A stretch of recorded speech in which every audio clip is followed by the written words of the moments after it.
In our day, certain economic truths have become accepted as self-evident. A second Bill of Rights, under which a new basis of security and prosperity can be established for all, regardless of station or race or creed. Among these are the right to a useful and remunerative job, the right to earn enough to provide adequate food and clothing and recreation, the right of every farmer to raise and sell his products at a return which will give him and his family a decent living, the right of every businessman, large and small, to trade in an atmosphere of freedom, freedom from unfair competition and domination by monopolies at home or abroad, the right of every family to a decent home, the right to adequate medical care and the opportunity to achieve and enjoy good health, the right to adequate protection from the economic fears of old age, sickness, accident, and unemployment, the right to a good education. All of these rights spell security. And after this war is won, we must be prepared to move forward in the implementation of these rights to new goals of human happiness and well-being. For unless there is security here at home, there cannot be lasting peace in the world.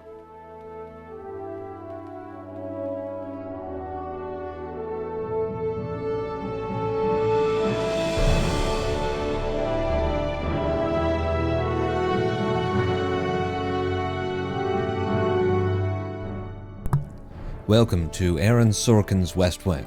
Hello, I am the Ronan Pawn, and welcome to twitch.tv/Ronan Pawn live stream on twitch.tv/Ronan Pawn. Did I say that right?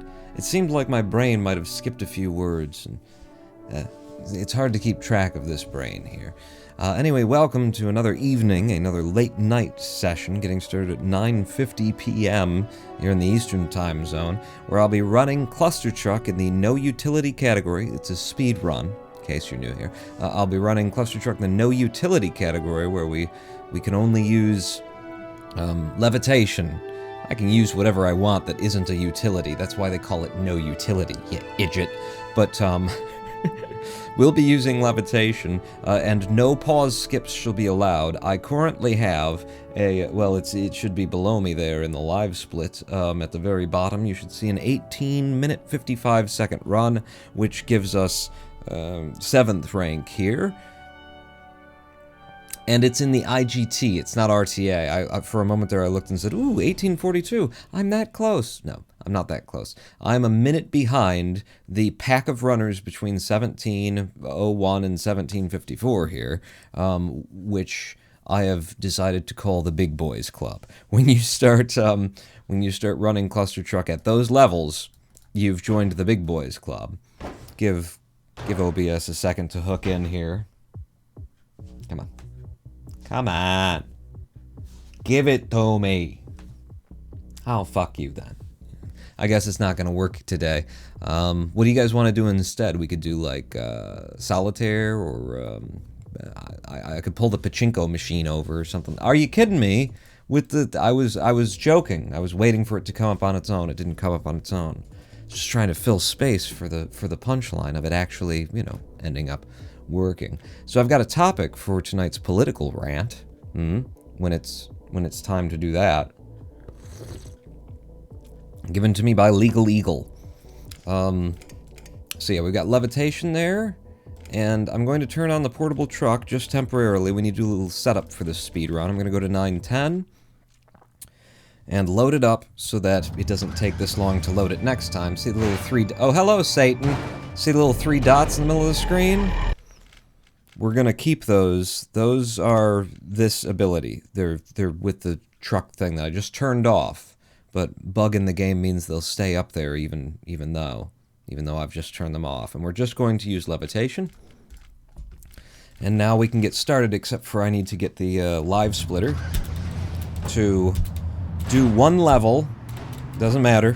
Nothing matters here, because I'm going to throw this run away, because you can see what just happened down here in the live splitter. It reset itself and then started timing again.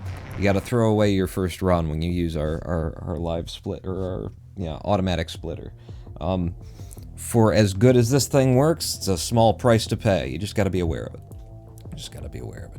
But yeah, I've got tonight's topic of conversation all queued up in my head, because I just watched a 20-something minute long video by Legal Eagle, who I have at various times watched and enjoyed, and then unsubscribed to in sheer protest of the man's audacity, and then resubscribed, and after watching this one, I might just be back to audacity. The sheer audacity of the man. But it's about the internet in general, because apparently there's some legislation going before the Supreme Court later this week, or within some amount of days, that puts before the court a matter that, if they decide in a certain direction, will completely, let me turn the timer around here, will completely unmake the internet, as we currently know it, anyway. As it has become over the course of past several lamentable years, by which I mean basically everything past the early 2000s. You may remember that when the general public started to understand that there was this thing called the internet out there, and that it existed outside of America Online,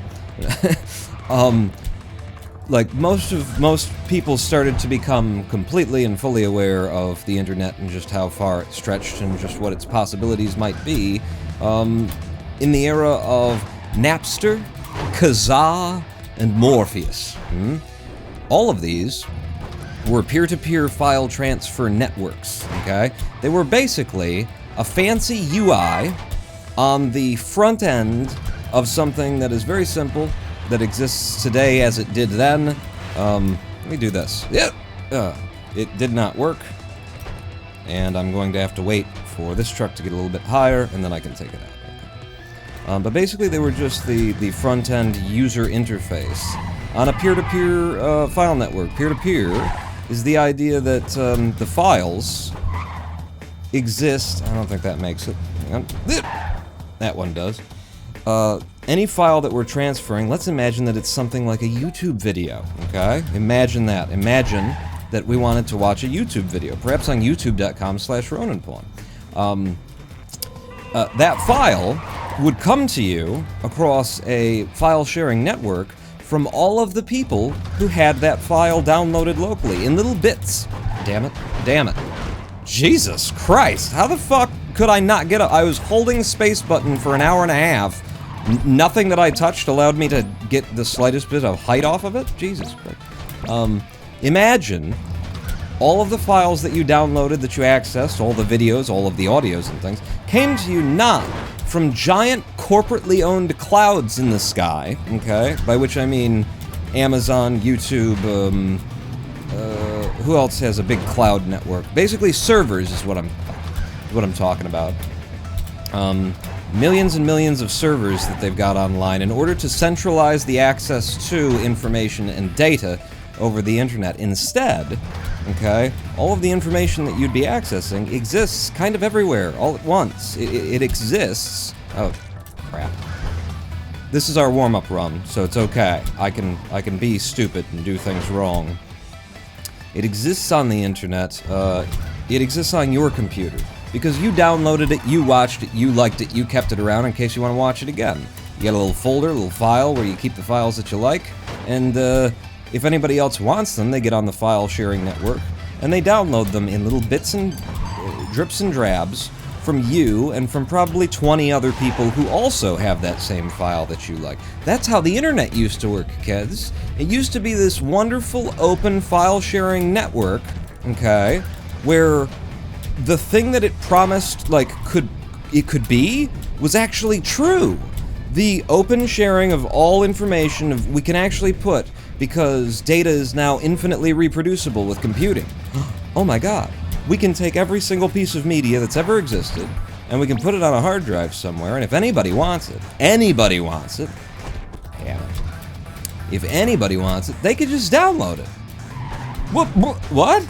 Yeah, no, they could just download it, because it doesn't cost anybody anything to reproduce it. There's no physical media involved. It's infinitely reproducible. It's just a copy. You know, the only cost here is the fractions of a fraction of a fraction of a decimal of a cent's worth of electricity that will be used in sending the file. What are you doing? I'm doing noUtility strats because I'm more into my storytelling than I am in the run. This is how the internet used to work, everyone. You'd go around and everybody had like little, you know, a lot of people had their own website, their own home pages and stuff like that. People were sharing things independently not necessarily on a platform, on their own fucking website, huh? That was, yes, on like a web host's server. At some point, there is always an internet service provider here. We've got to connect to the internet through one of these corporate assholes like Comcast, who, you know, this live stream is brought to you by Comcast. Expect outages. It's on the screen. I put it there. But yeah, people used to have their own websites, and we were moving, in terms of the technology of the internet, toward a pretty much direct peer-to-peer file sharing kind of an internet. And that would have been perfect. That would have been everything that the internet can be, and it would have been everything that the internet, like, promised, or the promise that the internet had for humanity. Because what it would have done, you see, is it would have driven us away from an economy that is based on scarcity. It would have driven us away from the concept of, you know, well, capitalism in general. I mean, we're basically just talking about the way that capitalism requires slavery, or its, you know, very, very close cousin, poverty. It requires classism. It requires multiple classes of people, some at the top. It doesn't really need anyone in the middle. It kind of just needs the top and the bottom. I don't know if you've noticed that, but that is the truth. How'd you get ranting this early? I went straight into it. I'm starting to get really professional about my socialist political ranting. Not wasting any time, we went straight into it. Hello, Lava Lamp, and hello. Run on Sunday was incredibly close. Almost had him with the risk. Ah, damn it. I read that out loud, which means now I've ruined it for the racers. We already did one day where I... What are you doing, Pawn? Well, I'm doing this. Because it's the warm-up run! We've already had one day where I avoided, like, spoilers for the races, so if you still haven't seen the race that we did last Sunday, then it's on you. It's available at youtube.com/@NoahKra, NOAHKRA, followed by the @ symbol, because, Jesus Christ, whoops, because YouTube is just so great. Aren't they legal? Aren't they just so great? Oh my god. Legal, you must just love them for the 0.002 cents per view that you get. I know that because I'm also a YouTuber. In my last video, they got 60,000 fucking views. One, they've deplatformed it because I said the word fag in it, and they decided after the fact, after they'd shown it to 60,000 people, that maybe there's something wrong that an advertiser wouldn't like in there. After they paid me my 0.002 cents, 60,000 views. What was that worth, Pawn? Well, on YouTube, I believe I'll get about 170 bucks out of that. 60,000 views. I entertained. I wrote a script. I performed that script. I edited that script. All of the things that went into it. What's that worth? About 170 bucks. If I would have sold my services to the highest bidder doing what I did for myself in that video, instead of just doing it for myself and making the art that I wanted to make, and, you know, making the political statement that I wanted to make, those services would have rendered for, you know, probably all of the money that I would need this year, between the comedy writing, the filmography? I mean, the videography, I guess. You know, actually shooting the thing, and then the hours of editing it together. Yeah. Pretty sure that would just pay all of my bills this year, but instead, 170 bucks. Oh, YouTube. Let's protect them. Let's protect their corporate interests, because they're taking care of the content creators so well. Content fucking creator, oh my god. Those are some words to replace the concept of an artist, you know? A couple of terms to suck the lifeblood out of the idea that you might actually, you know, be serving something other than, like, a financial incentive that an advertiser's desires. Content creator! What are you doing? I'm creating content! Why? So that people can sell shit to other people! Cool. Oh, I'm glad you set your fucking goals high there. And as we can see from Legal Eagle, who is selling, well, access to Nebula, so a private video site where the only people who get access to the educational information therein are the ones who can pay, who can afford. So poor people, stay the fuck away from Nebula. It's the first thing he's selling. What's the next thing he's selling? Like, fucking rich people clothing? Like yuppie fucking Docker jeans and shit like that. He's got that going on for him. And what else? Upscale frozen food. Upscale, in fact, frozen meals, you know? So, Swanson, right? He's shilling for a wannabe Swanson company that's marketing itself to people who have more money than your average Swanson frozen dinner buyer. Oh yeah, this is the guy. Whoa! Shoot. Okay, I don't know if I can make this now. I was trying to look over at chat. I did make it. We're fine. Just go out and bring it in. TLDR, we should get rid of Netflix and Apple TV and replace them with free digital libraries. Hey! There's a thought, right? So yeah, in the beginning, when there was internet, the first version of the internet was Napster. It wasn't this. This came along later. But once people like started to realize, oh my god, there's an internet. What started to pop up was Napster and Morpheus and Kazaa, peer-to-peer file sharing networks. Okay? You would download your content, the content that you want to watch. If you were watching a YouTube video, it would be actually, you would download that video directly to your PC, and then you would have that video. And if anybody else, damn it, I'm not supposed to do this, if anybody else want to watch that video, they could download it from you and from 1,000 other people in little chunks. It was so incredibly fast, too. I mean, it is so incredibly fast. Peer-to-peer file sharing is still something I do when I want something that I can't find or just don't want to pay the assholes who own it. You know, that's what torrents are, okay? That's what torrenting is the same thing that Napster and Morpheus and Kazaa all were, just, you know, the same technology, a little bit later, being used in a way that because the capitalists got to the internet real quick, you know, has been made to seem dirty and illegal and awful and oh, what a horrible person you are for engaging in the promise of the internet, which was to make all media infinitely reproducible and infinitely communicable, infinitely accessible. You know? That's what we're talking about when the internet first came around. That's what we're looking at. We're going, holy shit, we're gonna get the Star Trek society that we deserve, because you can't have capitalism in a world that has replicators, right? You can't have capitalism, this scarcity-based economic system, where somebody's always got to be on the short end of the stick or else nobody's going to be holding the stick, and the stick is where the actual fucking work gets done.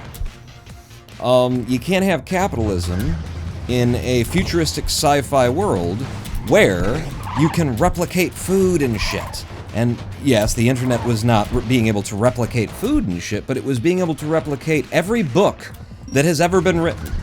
Every piece of video recording that has ever been recorded, every audio, all of these sources of media that educate, inform, and that, you know, change our expectations of the world and set up our ideals. All of these forms of information, which, you know, capitalist societies have always tried to control as much as they possibly could, tried to make sure that they...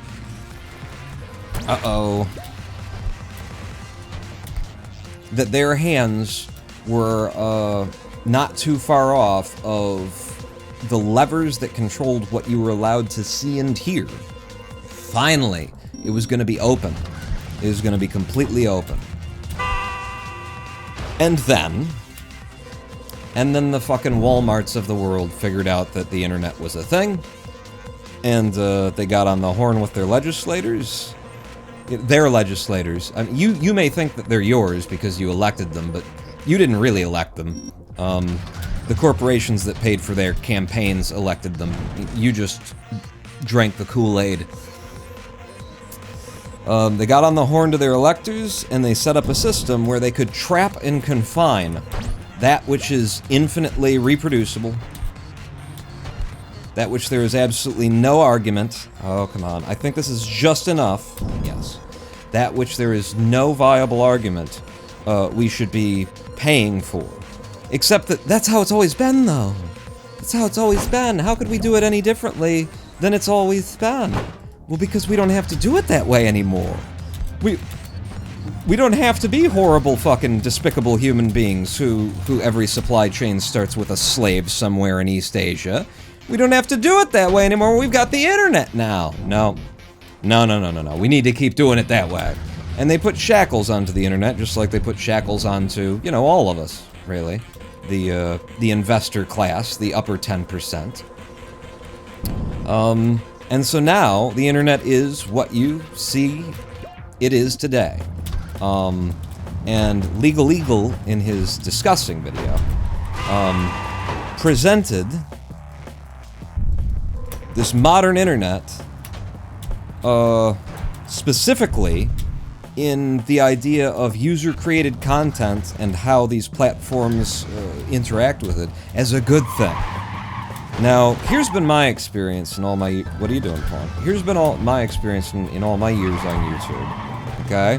I go out of my way in order to source and use media that I have the rights to use, and then giant media conglomerate, you know, copyright-holding entities, Sony Music Entertainment, Universal Music Group, Disney, these people come along, and because YouTube gets to make their own fucking rules on this platform, they immediately take away all of my copyrights because I used 20 seconds of a song that they don't even own.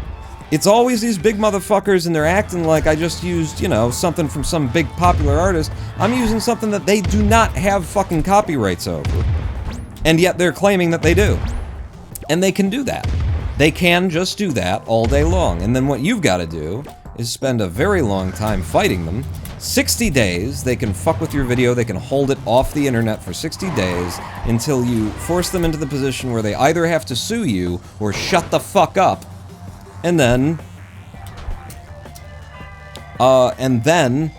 they won't sue you, they will shut the fuck up, and 60 days after you tried to release the video, and probably 60 days after you can make any money off the video, then you can finally, you know, publish your video. And then you might find out, in the new YouTube era, that they're going to decide arbitrarily and according to their own rules that they don't explain, that where they do explain it, you find out later after following their rules that they're lying, they've got different rules, that even though you did everything that they said you should do, they're still not going to monetize your video.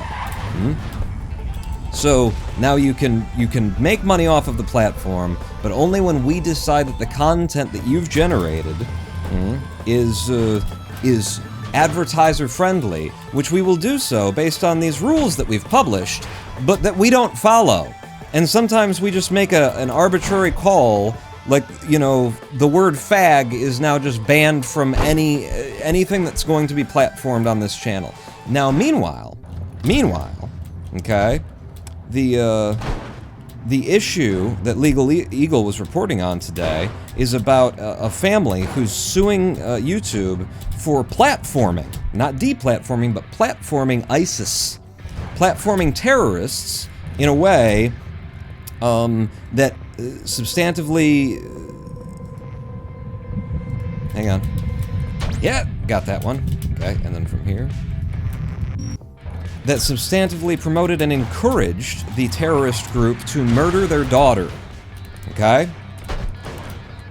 That YouTube helped recruit, helped disseminate, helped make the violent actions of ISIS more notable and noteworthy because their algorithm promoted these videos. And meanwhile, even as the algorithm promoted these videos, some of them got taken down by human reviewers, and some of them didn't. The accounts were not banned. They were ISIS fucking terrorist videos, recruiting more ISIS terrorists, and they were banning certain videos that the terrorists were publishing, while promoting certain other ones and not banning the channels. I think this family has, like, a reasonable, a good reason to be in court, basically, is what I'm saying.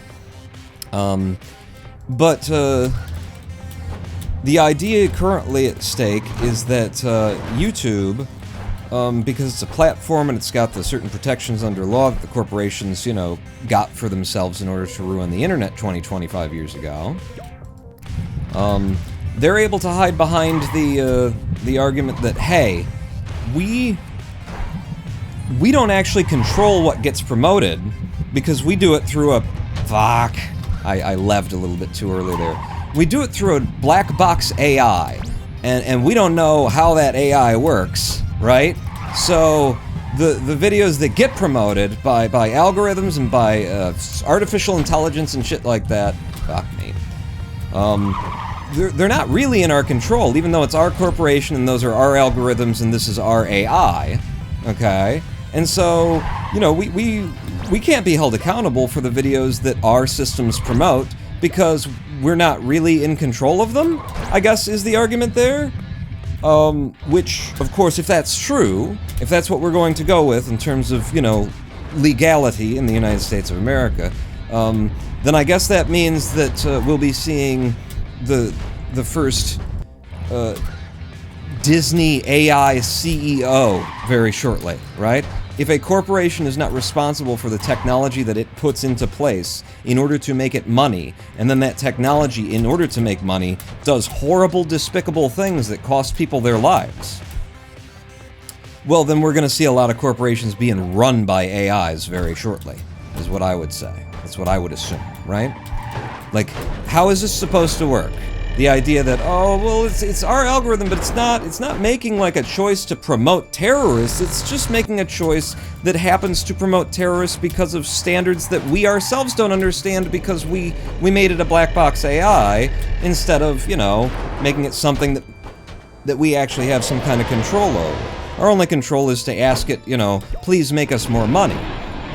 So I guess when the AI CEOs... Wait, no, you're not doing that anymore. When the AI CEOs start doing, slavery, it'll be no big deal, right? Because it's an AI. It's that corporation isn't responsible. It's code that they wrote, just running. It's like saying capitalism isn't responsible for slavery and for the poor and for the immense wealth inequality in the world, because it's just a system of rules that we're just following. It's just rules. So if it's just rules, then the rules can't be evil, they're just rules. Even when the rules result in slavery and poverty and wealth inequality, and people dying in the streets while other people, sit in their fucking nice, in their, very well-lit law libraries, in their something chinos fucking suit, telling you that, this is the good version of the internet that you're experiencing now. The one where the corporations literally get to override the First Amendment of the Constitution. Yeah, that's part of it too. The legal language used at the outset of locking the internet down the way that they did involves the words, it involves text that basically says, regardless of the rights of the populace, regardless of the constitutional freedom of speech and protections of speech and stuff like that, these platforms that are accepting user-generated content will have the authority to moderate their own communities according to their own internal standard. And if they do that, then they're immune from prosecution. So if they censor you according to an arbitrary and undefined concept of just being goodwill, good faith, you know, in good faith. If they're doing their moderation in good faith and in goodwill, then they don't have to abide by the Constitution, even if the freedom of speech, okay, you know, the concept of the First Amendment is that the most important thing here is that if you can't say, if you can't speak and advocate what you want to speak and advocate in the public square, then the First Amendment isn't working. It fails to function. We have no freedom of speech.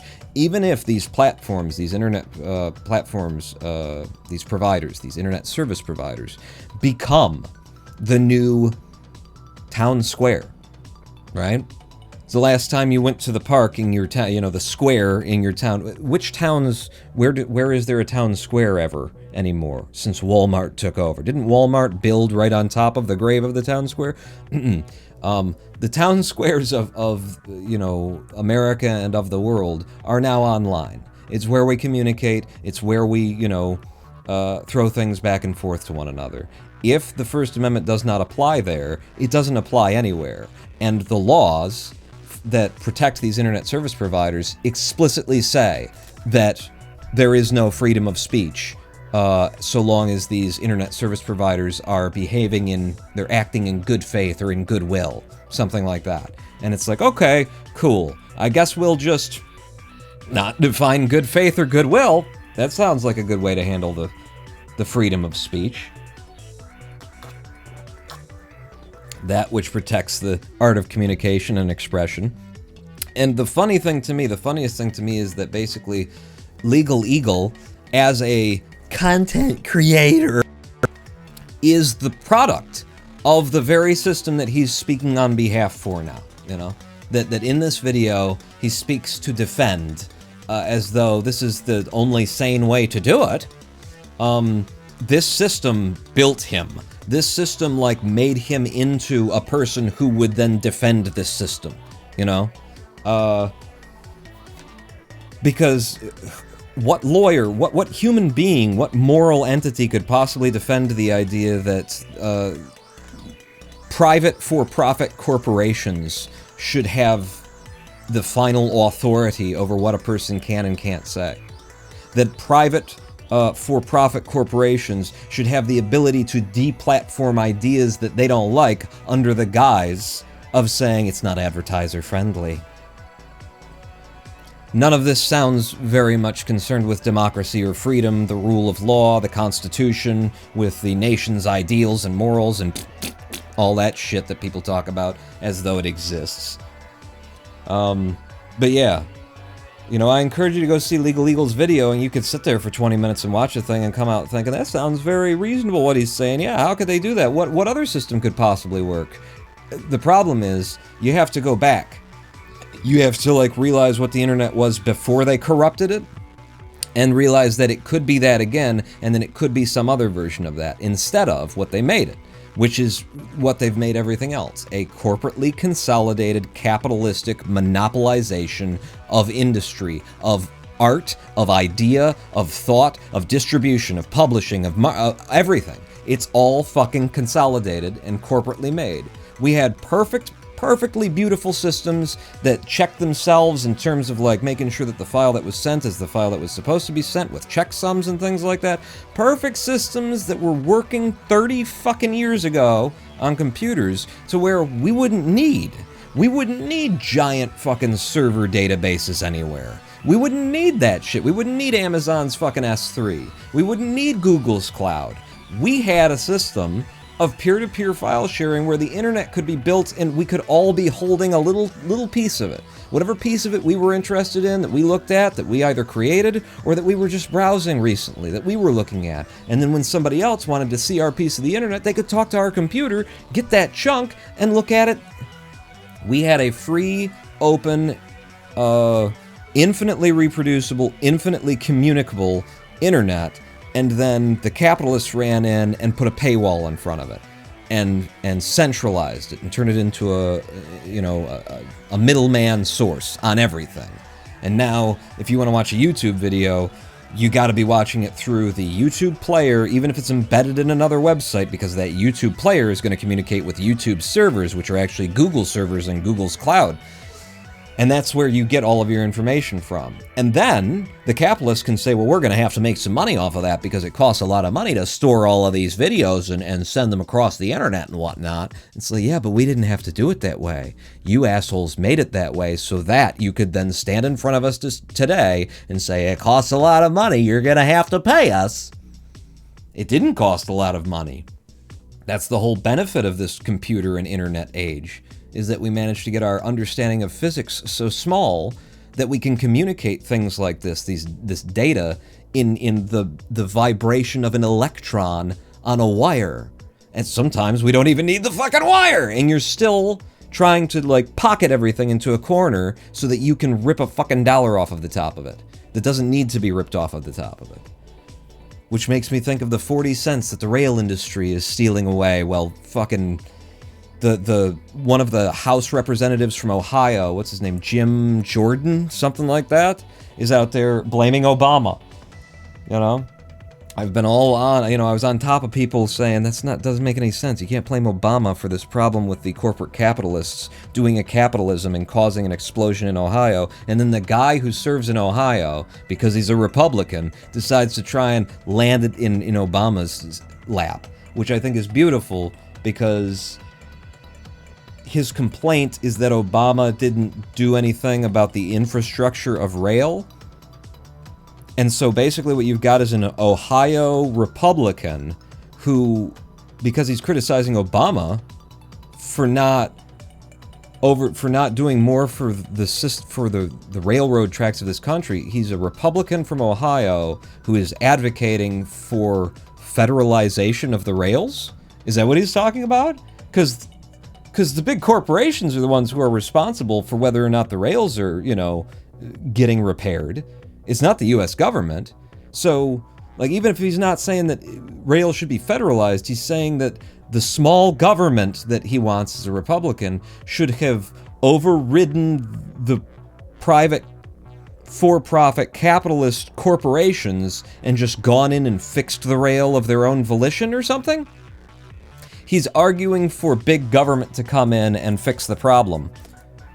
As a representative of Ohio, the place that, today is breathing fucking toxic fumes and watching their dead fish go downstream and their birds fall out of the air because of what the private corporations did to the rail there. And he's saying Obama, so he must be advocating for bigger government, right? For more regulation, for more oversight, for government to get in there and make things work.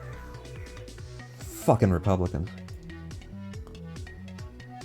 If you tried to introduce the idea of a public library now, conservatives would lose their minds. Yeah. That's what it was going to be. It's what the internet was going to be. It was going to be a Earth-sized library of all information, of all humanity's history, of all of its works of art and literature, and all of its everything that we've learned. It's just all going to be there. And it is now, but you got to pay somebody to get to the good shit, right? You either got to know which back alleys that you can get into in order to get what you're looking for, or you just got to pay somebody. Kind of like the way that Legal Eagle promotes his little platform there, where if you pay, then you can watch videos from educational creators who are going to give you more information about subjects and get really deep and detailed into what's really going on in the world. In other words, putting information and education and the resources of opportunity behind a paywall. Are you middle class already? Well, come on in then. Sorry, poor people? No, oh God. Is that you? Is that you?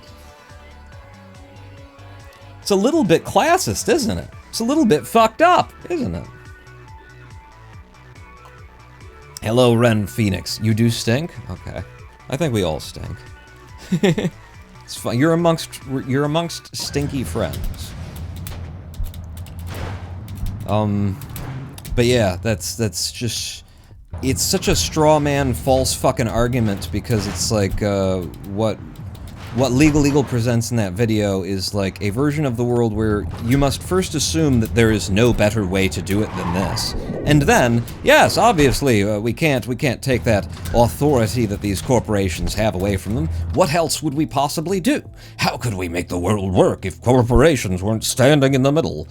You know, how could we make the world work if, for example, Legal Eagle didn't have to be shilling for 3 different fucking private for-profit agencies in one video? If he didn't have to be wearing clothes from the clothing manufacturer that he's going to shill for today, well, he shills for the upscale Swanson fucking frozen food company. Well, you know, in the comments, he's also pointing you toward another platform where you can watch more of his content, but only if you're ready to pay out. You know, what a world we would have if he didn't have to do that. Eh? You know, what if, imagine this. This is what YouTube would be. Let me explain this to you. What would YouTube be if they hadn't managed to steal the internet from us 30 years ago? YouTube would exist. It may or may not be owned by Google. YouTube would exist as a search engine and a front-end interface, okay? That's what YouTube would exist as, because all of the videos that you watch, you could be watching videos on you know, a video platform right fucking now. They would be originally hosted at the creator's own website, and then from that location, they would be distributed onto a peer-to-peer file network, so that when you went to this, let's call it OtherTube, when you went to that website, it would, you know, show you what's available, show you what people have been watching, and then it would provide your computer basically with links that tell it where it can find those videos. And those videos would not necessarily, you know, in the first couple of times that they needed to be downloaded by somebody, they would be downloaded via the original creator's website, straight from them, okay?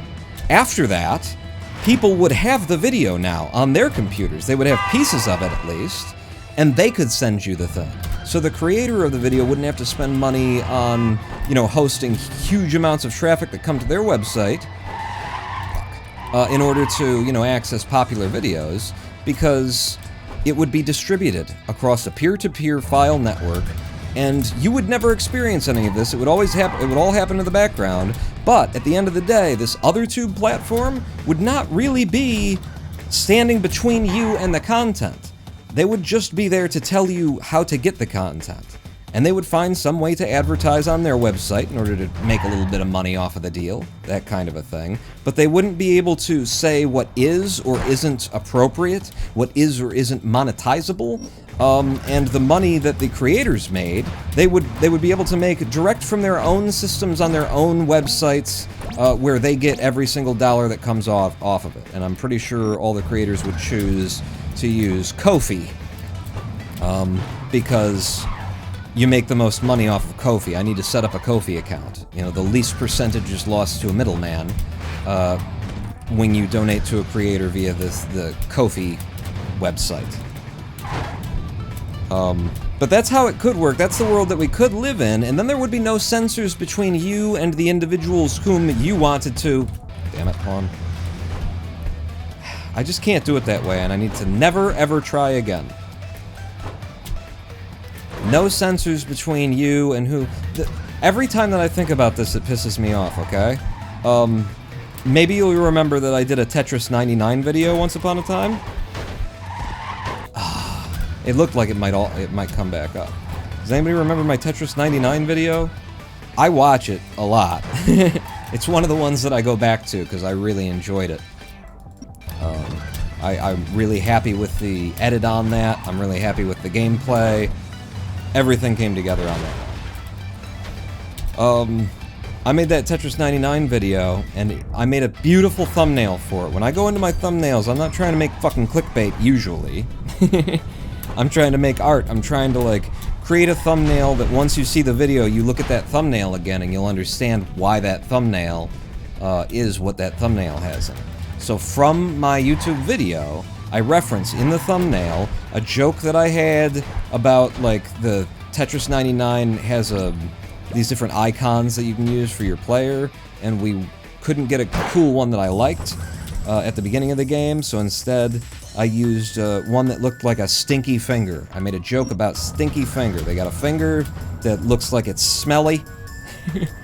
And I said, we all know where that finger's been, YouTube, or no, Nintendo, because they're the ones who make the game. And so I put that in the thumbnail, and I put it pointing at a cartoon lady's buttocks. Where she's, like, half off screen kind of a thing, I think. It was not in any way, like, hypersexualized or anything like that. YouTube denied my ability to put that thumbnail on that video because of the cartoon image of a finger pointing in the direction of a cartoon lady's buttocks. I don't need YouTube to decide what is and isn't censor or advertiser friendly for me. They don't fucking know. My last video with the 65,000 views, the George Santos thing, I said the word fag in it in order to make a joke about the fact that George Santos doesn't really seem like he's actually gay. Seems like he's just pretending that he knows other gay people, and, you know, he was married shortly before he ran for office to a woman, you know. So I was making a joke by putting it in his mouth to say the word fag as showing that he's pretending like he's pretending with everything else to be gay, which maybe he is, maybe he isn't. It's George Santos. You will never know anything for the truth with him. YouTube said that that word is too profane to use at all. Earlier in the video, before I said the word fag, I said the word shit. In many videos which I have monetized and had no problems with, I've said the words fuck, cunt, tits, dick, cock. I've said a lot of words. Apparently, just the word fag is just banned on YouTube. You can't say it. And be monetized, anyway. You can't say it and be fully monetized. Now, in their documentation, YouTube says that, obviously, there are, yeah, I'm doing it. There are exceptions to any rule about, like, what you can and can't say, and that sometimes cursing is okay, and they list things like political satire and, you know, talking about, horrible things that have happened or the horrible words that people used to say. Like, you can say the words. They're just words. We're not afraid of words. It's the context that matters, is what YouTube has published. The context of my use of the word fag there is absolutely perfect in terms of, like, probably the only place where you can use the term fag, except to have this conversation, except to talk about it, about what happened, where it's actually, like, it's a good thing or it's a neutral thing, right? That I am making fun of a politician who, from a position of power, is diminishing gay voices to pretends to be... what do you do here, Pawn? I don't know. I still don't know. Pretending to be a gay Republican. Not just like, I'm a rich guy, I happen to be gay, and it makes me more money. No. This guy is pretending to be gay and wants to represent the party that is anti-gay, that fights against gay rights, that is currently in Oklahoma trying to convince people, trying to, you know, write it into law that a 26-year-old in Oklahoma, 25-year-old in Oklahoma, oh, hello, look at this. This is, I think this might be gold. In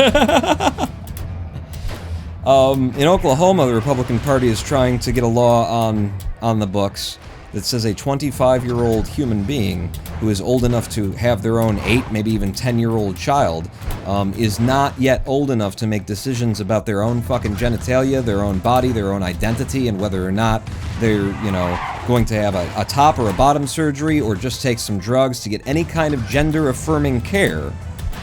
You can't do that in Oklahoma if you're less than 26. You know what you can do in Oklahoma if you're less than 26?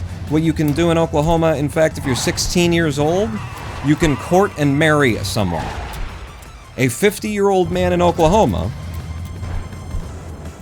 can court, marry, and then have sex with a 16-year-old teenage girl, that is completely legal. However, the great state of Oklahoma, I'm sure a lot of patriots in Oklahoma who really think that they're all about the freedom there, has decided to protect children by allowing 16-year-old women, 16-year-old girls, excuse me, 16-year-old, technically still children, they're not adults, right, to marry skeezy old men,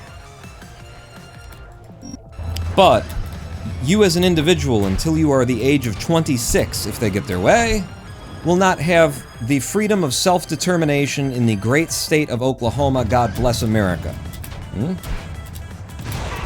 Ooh, that shouldn't have worked, but did. How did I get to Oklahoma there? What was my... One mock has redeemed Disney Channel. For 5 minutes, I'm not allowed to curse. I'm supposed to be squeaky clean. I never have before, but even when someone redeemed it. But, you know. It's what I'm supposed to do. I know that I'm supposed to do it. I ran out of lev here, so I can't keep the speed going. I'm gonna keep doing that joke forever. 2, 3, 4. Yes, and straight in. For 7.5, I likey. Not that I'm still salty about it months later or anything, says Lava Lamp. The old YouTube video. That one really pissed me off, because every time I go back to watch that video, which I really like, it's just a picture of me that YouTube's fucking algorithm picked out when they, you know, took the thumbnail that I spent a few hours making, and that was a beautiful... It's like one of my best thumbnails. One of my most artistic thumbnails. It packed a whole bunch of, like... Wait. Whole bunch of information into the thumbnail about the video. I just really liked it. It was very good art. And they laid their dick across my art and said, we have the right to do this. And today, I get to watch as Legal Goddamn Eagle defends the idea of corporate platforms as being, you know, critical and crucial to our internet discourse. As though they are not the ones, like, censoring so much of our internet Really? I didn't even know you could hit that without hitting the goal plane first. I mean, how can you live in this modern era where Elon Musk buys a fucking social media platform and suddenly the standards of what are and are not acceptable speech drop so that he can have a bunch of racists and shit, you know, get their accounts back in order to support the Republican Party in its quest for the skeeziest and most disgusting and ignorant base that they could possibly align themselves with. How can you have that and think that, you know what, our social discourse is in the best hands of private for-profit corporate peoples? I'm gonna do this since I have to restart. That was horrible. I caught a sock at the wrong point. How can you possibly, in this era, stand up and defend that? I don't know, but Legal Eagle managed it. It's just, it's so status quo. You have to just accept that this is the way things are, this is the way that they should be, and this is the way they always have to be. Just such a, like, conservative, idiot kind of minded idea. Of like, yeah, how would we possibly make videos if it wasn't with, you know, YouTube dangling their dicks onto our art and telling us, I don't think that Nestle is going to like that. I'm not sure that M&M's, I'm not sure that the Mars Corporation, who employs child slavery in Africa and keeps getting called out for it like once every 20, 30 years and still has done nothing with it, I'm not sure that the slave masters in Africa are going to find your content appropriate because you said a certain word. Oh, well, I wouldn't want to, want to upset the slave masters. Shit. My bad. Yeah, the Disney Channel redeemed. It didn't work, did it? One mock. How long did I get? I think that's the fun of the Disney Channel thing, is just you take note of, like, when you redeem Disney Channel, and then you can tell us all, like, how long it took before I started just cursing the world. Oh, Jesus. But yeah, I have had my art censored multiple times by YouTube systems. I argue that YouTube systems are illegal. That the internal systems that they've invented here that they claim are based on the DMCA are, one, not based on the DMCA. Oh, I could have made it off of that, but let's do this. There we go. Uh-oh. No, we're fine. They're not based off the DMCA, but they don't have to conform to the DMCA. They just say that because it makes it sound less like we bent over and took it from the big copyright holders in the world and made a system that deprived creators of... deprived the actual artists who made the thing and who definitely have a right to their own fucking art.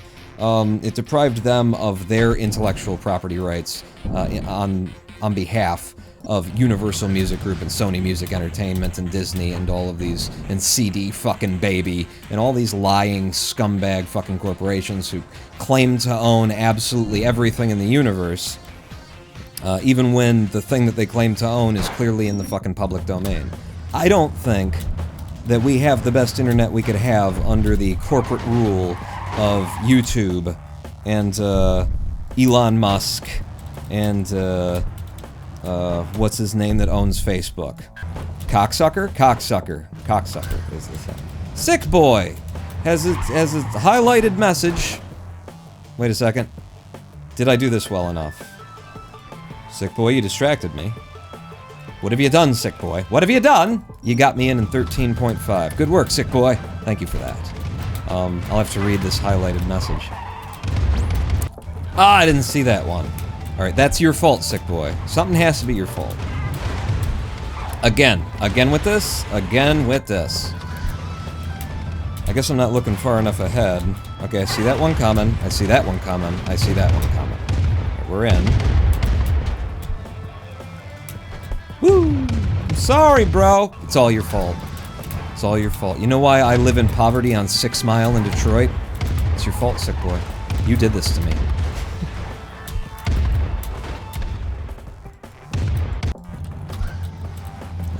But yeah, I will have to remind me if we get to the end of this run and I still haven't managed to read that. It's going to be too hard to read a big long message while I'm here. Long time no see! That's about all I can get out of it right now. But yeah, it's like... the justifications that I heard from Legal Eagle sound like they come from somebody who's like, you know, who would justify the parasocial relationship on this platform on Twitch. Be like, you know, people who make art and do performances and make videos, write scripts and do editing and all that kind of shit in order to create either art or entertainment or education, they shouldn't be paid for the very media that draws people to the platform. Instead, they should have to suck the cock of, you know, corporations that sell fucking suits, and they should have to make, like, their own independent media platforms the way that, that Legal Eagle there is involved in with Nebula, you know? Just a paywall between the really smart, really valuable, important information that we're giving you here. Sick Boy, if I die on this level, it's gonna be your fault because of all those subs you gave me. 1, 2, buckle my shoe. Holy crap, Sick Boy just dropped 5 gift subs into chat. I don't think there's 5 people in chat. I can't actually see it right now. 1, 2, 3.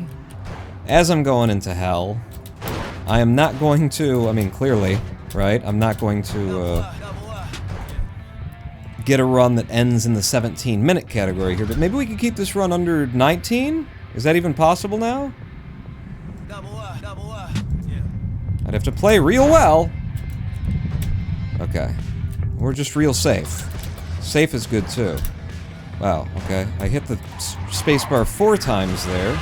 It did not jump for me when I wanted it to jump. It did not reset the level for me when I wanted it to reset the level. Okay, good 15.5 second clear there. Reset 9-4. Whoa! Yeah! Hee-haw! One more. Yes, baby. And another. And out in 10.6. That's a very good clear time. 1, 2, 3, and go.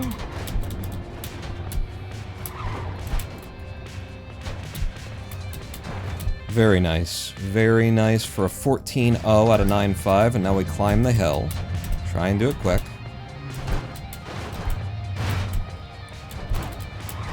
Yep. Alright, that'll do. I got 35 seconds to get this done. I'm not getting it in sub 19. This level will take 35 seconds right here.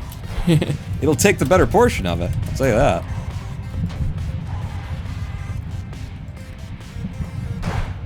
Uh-oh. Still okay. Still okay. Not okay. Not okay. God damn it. Alright, it will take the 30-something seconds I was talking about before, because I died once. Oh, and I might die again from misusing my levitation.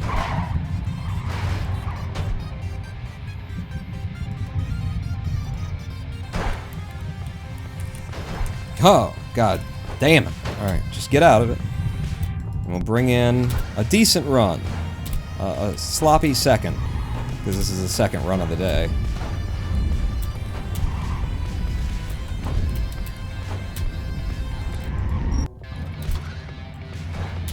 Nine.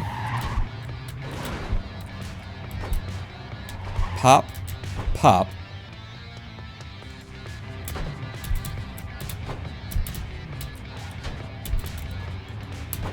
Beautiful. Beautiful. Oh, I wanted to get hit by it. Resetting 910 as we enter. Let's get a first try and out and look really cool. A little late, but we're good. And by late, I meant early, I think. Line it up. Go it. Boom. Almost got a sub 20 out of it.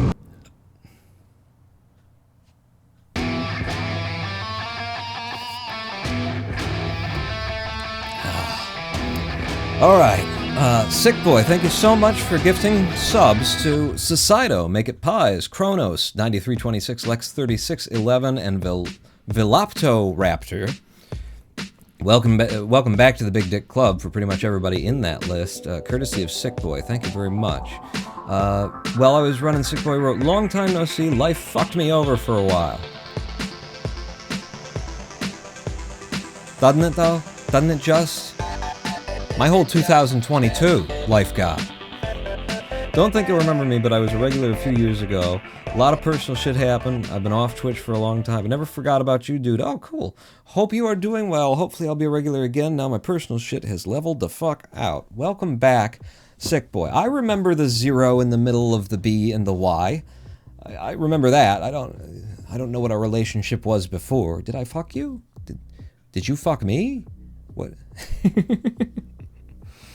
I was once featured in one of your highlight videos with a little John quote, to the window, to the wall, now sub... Oh, with a Lil John quote, to the window, to the wall, now sub to Ronan Pawn. I do not recall. It's after 1,200 videos uploaded, and at least 1,100 of them being fucked with by YouTube on some level. But thank you so much, Sick Boy, and welcome back. That was not a bad run. We must have picked up some golds there. 1642 in the sum of best. If I just scroll, 8-3. 8-3. That was Sick Boy. You got me that gold. You got me that gold because I kind of forgot that what I've been doing is delaying my jump when I get to... There's a ramp and then the truck is driving up there and I'll just sit on the trucks next to it and wait for 2 seconds and then go. Because I didn't wait for 2 seconds and therefore almost died. We got gold there, and that's because you distracted me. So, thank you, and also, don't do that. What's this other one? That's just the same thing. Did I get any more golds on that run? When did I fall behind? I can pull this up, and then see. Aha, 410. Oh, right! I got the big jump on 410. I got hit in just the right way to go right past all the trucks, go through the thing. I have grinded 410 for hours and hours and hours trying to get that method while looking for it. Here, I got it completely randomly. Another green, or another gold time here on 2-4. 2-4. The fuck is 2-4?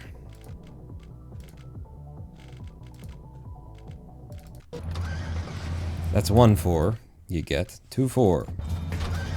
Okay, it's the placard run between the placards level. Hanging placards and move between them. I guess I just ran faster than I have previously. Any other golds? Golds that I missed? Anyone want to donate some gold? I'm hungry. Everyone's eating gold now. 5-6 was also gold that I missed. What the hell is 5-6?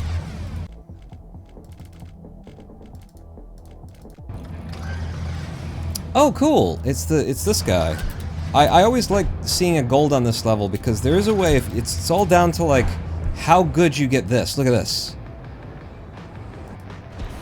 Okay, I shouldn't have been out to the left like that because you can get burned.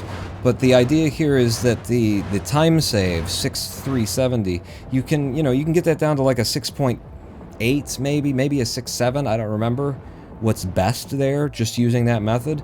But you get sub 7, that means you got a real good mega jump that didn't waste any of your time.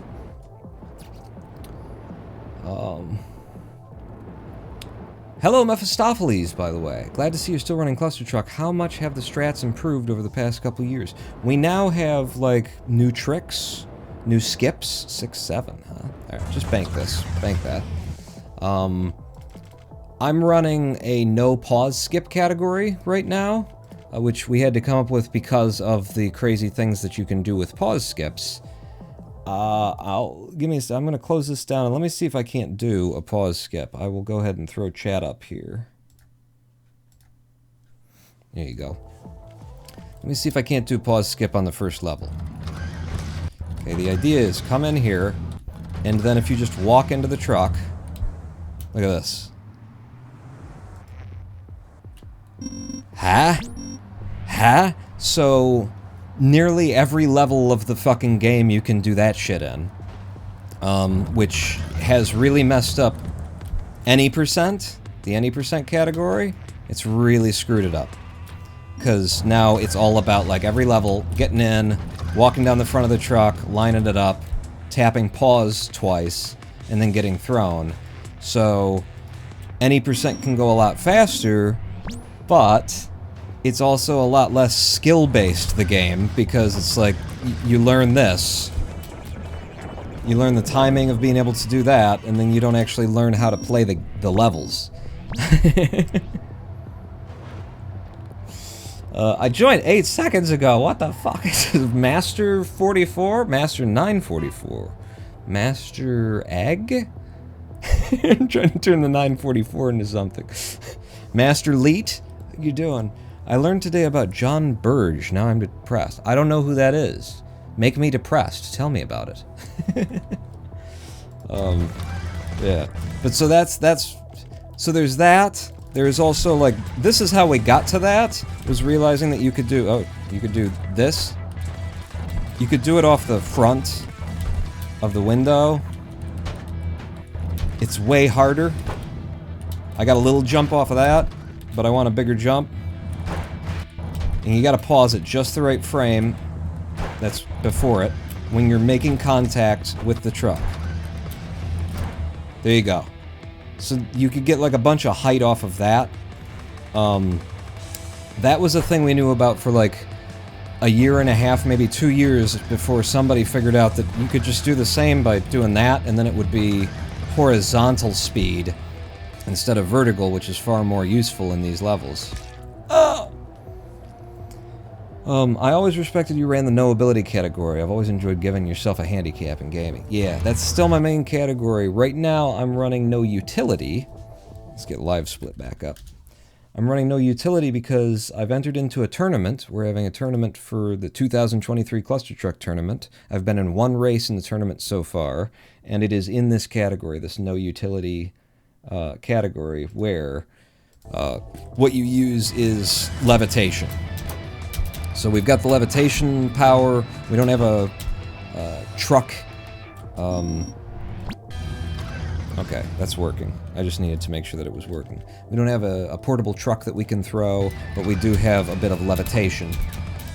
And what I'm trying to do today is get my time down from a high 18 to what I would ultimately want. What I'm ultimately going for is a mid 17 run, because that's where the pack is. That's where the other runners who take this category seriously are. Right now, I'm an 1855. If I can hit like 1745, I will be a happy boy, and I will do pretty well in the tournament, I think. But yeah, so far I've been in one race, and actually the other runner, I'm just gonna say it, spoilers for anybody who hasn't seen the race, the other runner didn't show. So that meant that I automatically won. But we were live streaming. These tournaments are being live streamed. So we did an exhibition match against me and AJ. Now, AJ is one of the fastest runners of Clustertruck in the world. His category is any percent. But he can manage a noUtility run, and so we went up against each other last Sunday for my first race, just as an exhibition. But I win regardless of how that race goes, because the other runner who I was supposed to run against didn't show up. That run is really, it's such a tight race. It's such a close matchup, me and AJ in noUtility. I recommend checking it out. It's available at youtube.com/@NoahKra, NoAHKRA. The latest video there will be the Clustertruck Tournament 2023, and my run is apparently 55 minutes 30 seconds in. I was told that by Little Magnets, I think, last stream, and I can't get the number out of my head anymore. But that's why we're doing this category instead of noAbility. Otherwise, we were doing noAbility.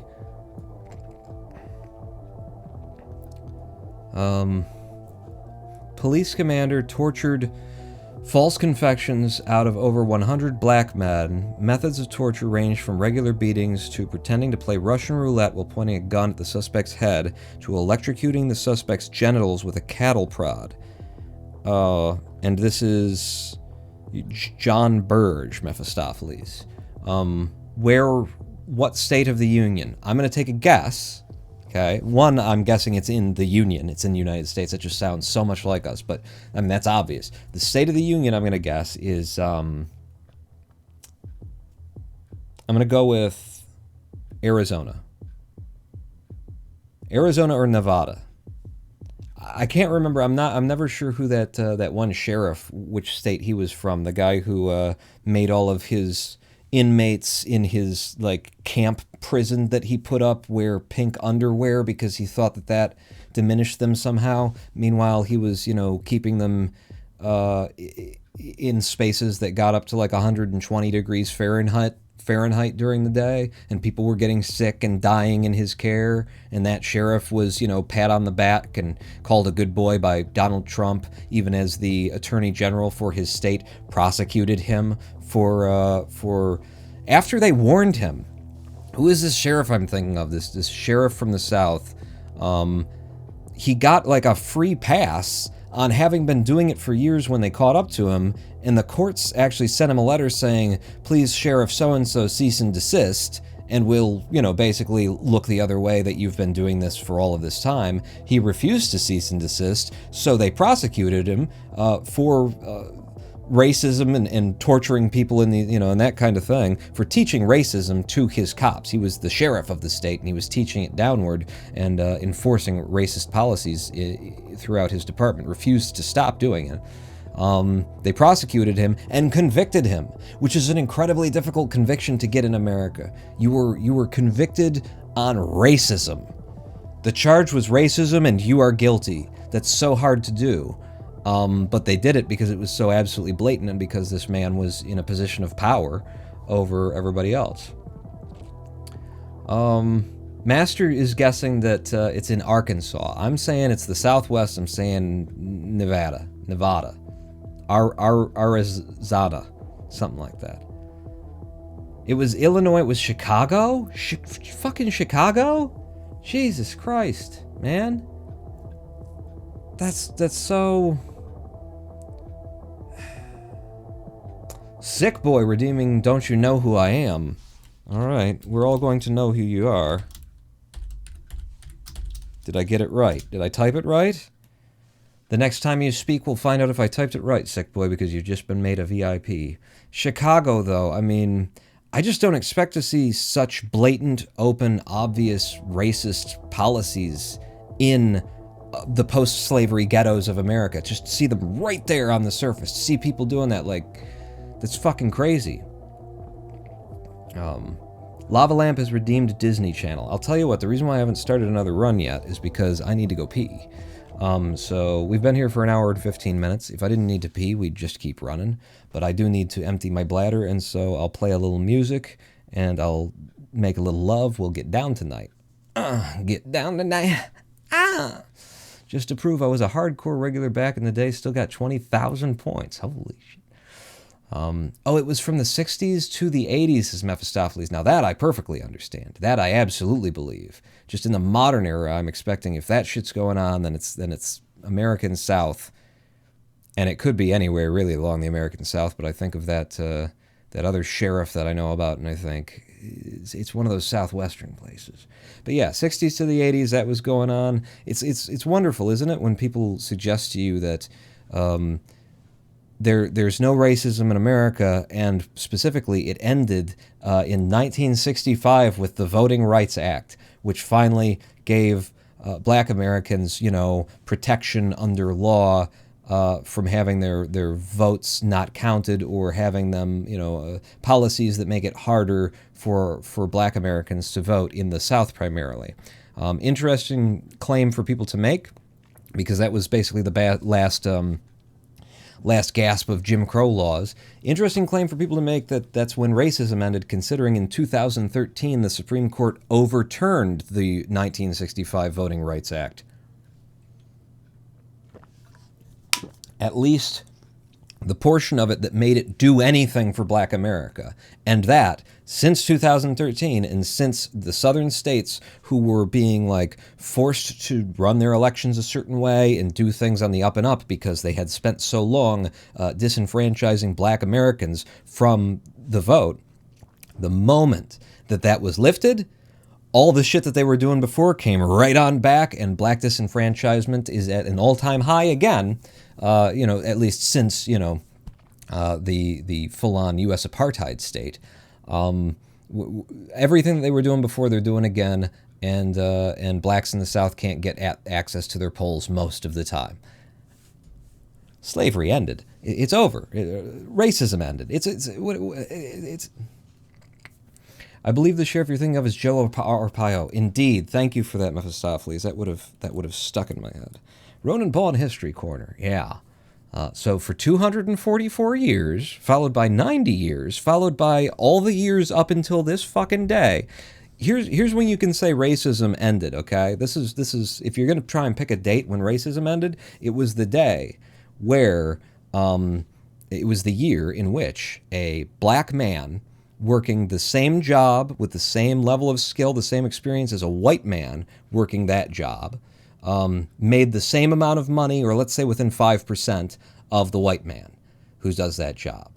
The year that happened has not come yet. If we expand that 5% range and say a black man working at the same job as a white man gets the same pay within 10%, then that happened. Not yet either. We're still... I believe the pay gap for a black man compared to a white man, both doing the same job with the same levels of experience, the same credentials, is 87%. The black man makes 87% of the white man's salary for doing the same job.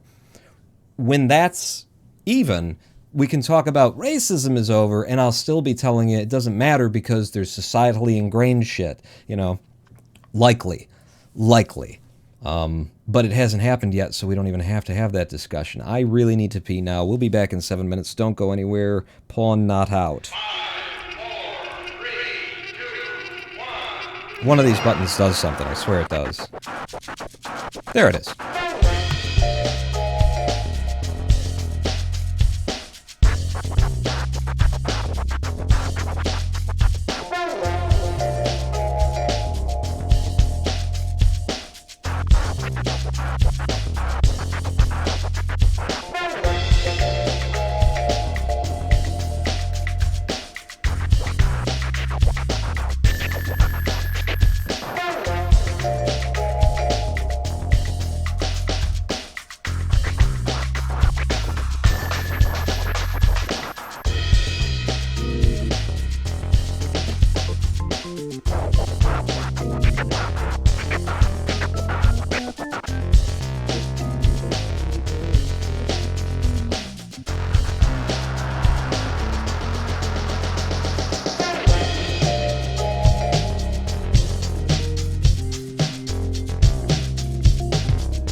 Hello, I am the Ronan Pawn, and welcome back to twitch.tv/Ronan Pawn livestream on twitch.tv/Ronan Pawn.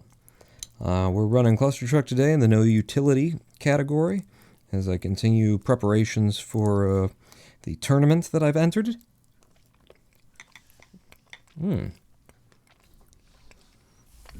As well as just trying to beat my PB. I would really like to get sub 18 on this at some point, and it could be now, it could be here.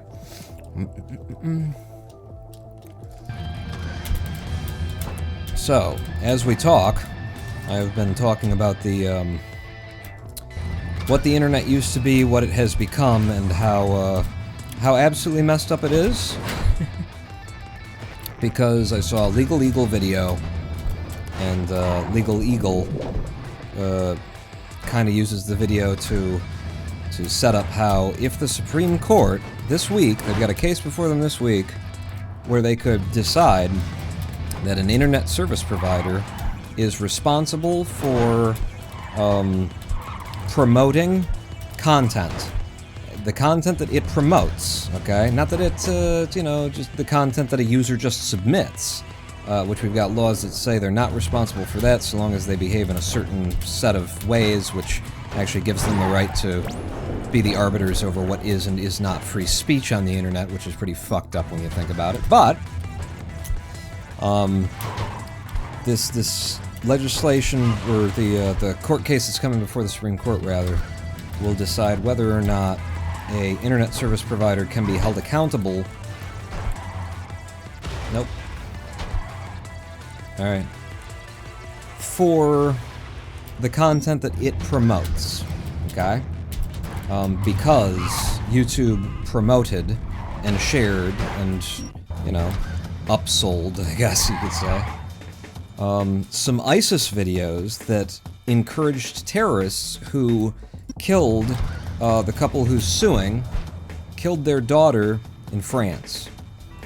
She was an American citizen visiting France, and terrorists attacked the place that she was having coffee or something like that, and she was killed by them. And this couple has taken advantage of certain laws that we have in the U.S. about terrorism that enable a private entity who has been harmed by terrorists to sue the terrorist organization. And what they're claiming is that YouTube promoted the ISIS videos that led to their daughter being killed. And so they want to hold YouTube accountable, and I say, go get them. I say, go fucking get them. Because I absolutely believe, that what we're talking about here at law is a giant corporation. I absolutely believe that a giant corporation can and must be held accountable for its own actions, for the things that it promotes currently. Elon Musk, if you've been living in a cave, bought Twitter for about 3 times what it was worth, and then made it so that all of the loons and the crazy people and the white nationalists and the Klansmen who had been banned by Twitter are now back on Twitter. They've had their accounts unbanned. They're all just very welcome to indoctrinate others if they can manage to fool people into it, to their ways and beliefs.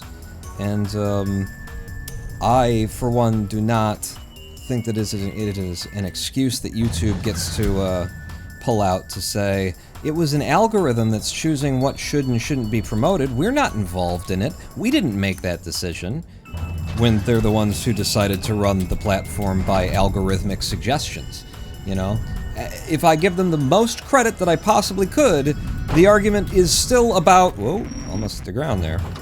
The argument is still about, well, don't you have to maintain the algorithm? Shouldn't you be required to, you know, make sure that the AI bot that you don't even understand how it fucking works doesn't start... Fuck!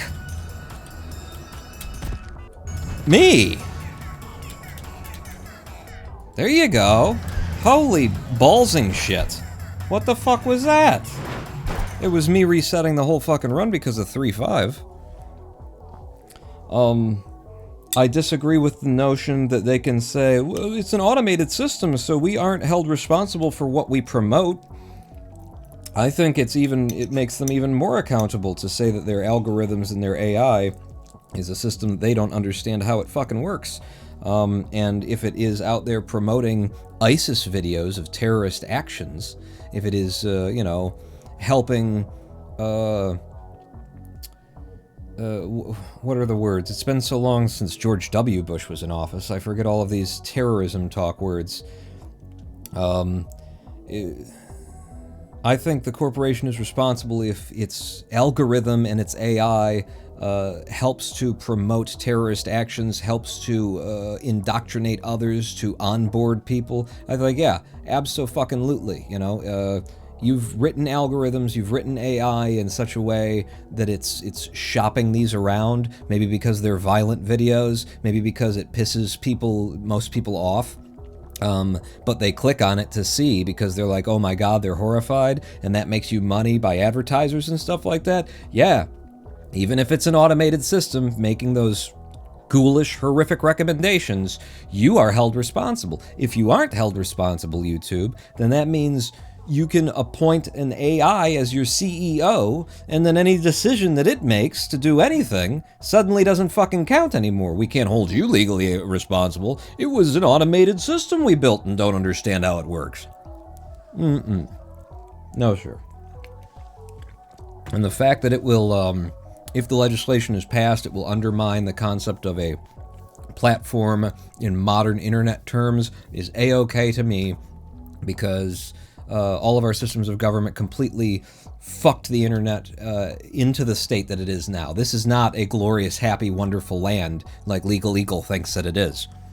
I don't know how he thinks that, considering that he has to shill for 3 different companies while he's putting out one video in order to make the money that pays to be able to make the video. On the platform that's supposed to pay you for advertisers, you gotta shill for 3 different fucking corporations at once in your video? Okay, and you think this is great? This is what we need to preserve this.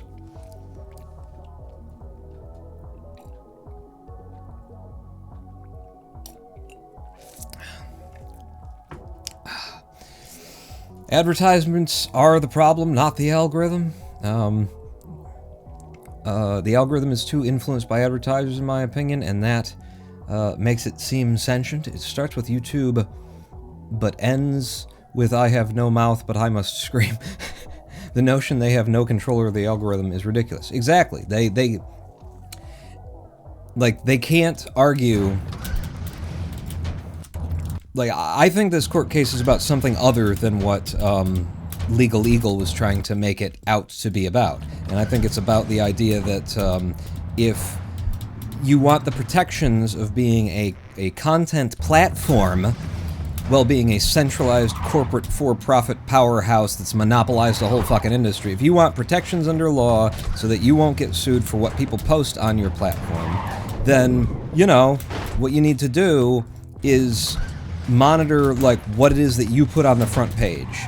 And if you say, well, we've got an algorithm that does that for us, and it's not racist, or it's not trying to support violence, or it's not this, or it's not that, well, if it results in ISIS videos being recommended to people or put on their front page, then you have either written that thing wrong, you either or you've got an AI that's out of control, or you're just fucking lying and you like the fact that it does that because it makes you money, or because you support the fucking ISIS terrorists. I don't know.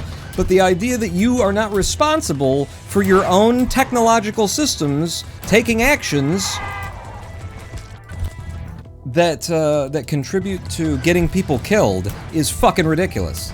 It's like saying we're not responsible for our OSHA violations because I don't know, because a third-party contractor installed the railing in our building. It's like, no, that it doesn't matter who installed it.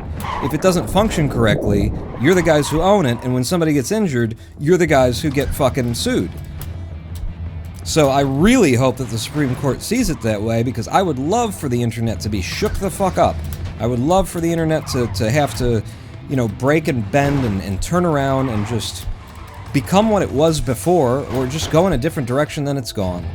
I am so sick of participating in these supposed platforms for artists, but they're not. They're supposed platforms for content creators.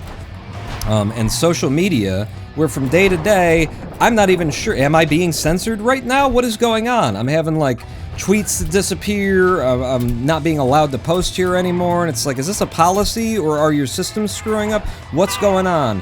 Why don't we have any fucking protections, you know, by our First Amendment Constitution in the United States the moment that we go on a website? The websites have become the fucking town square. They have become where we have conversations, where we talk, where we politically philosophize. So why, if the places where we talk are not the places where our rights are protected, then we don't have any rights. Might as well wipe that one off the fucking Constitution there, huh? First Amendment? Not really.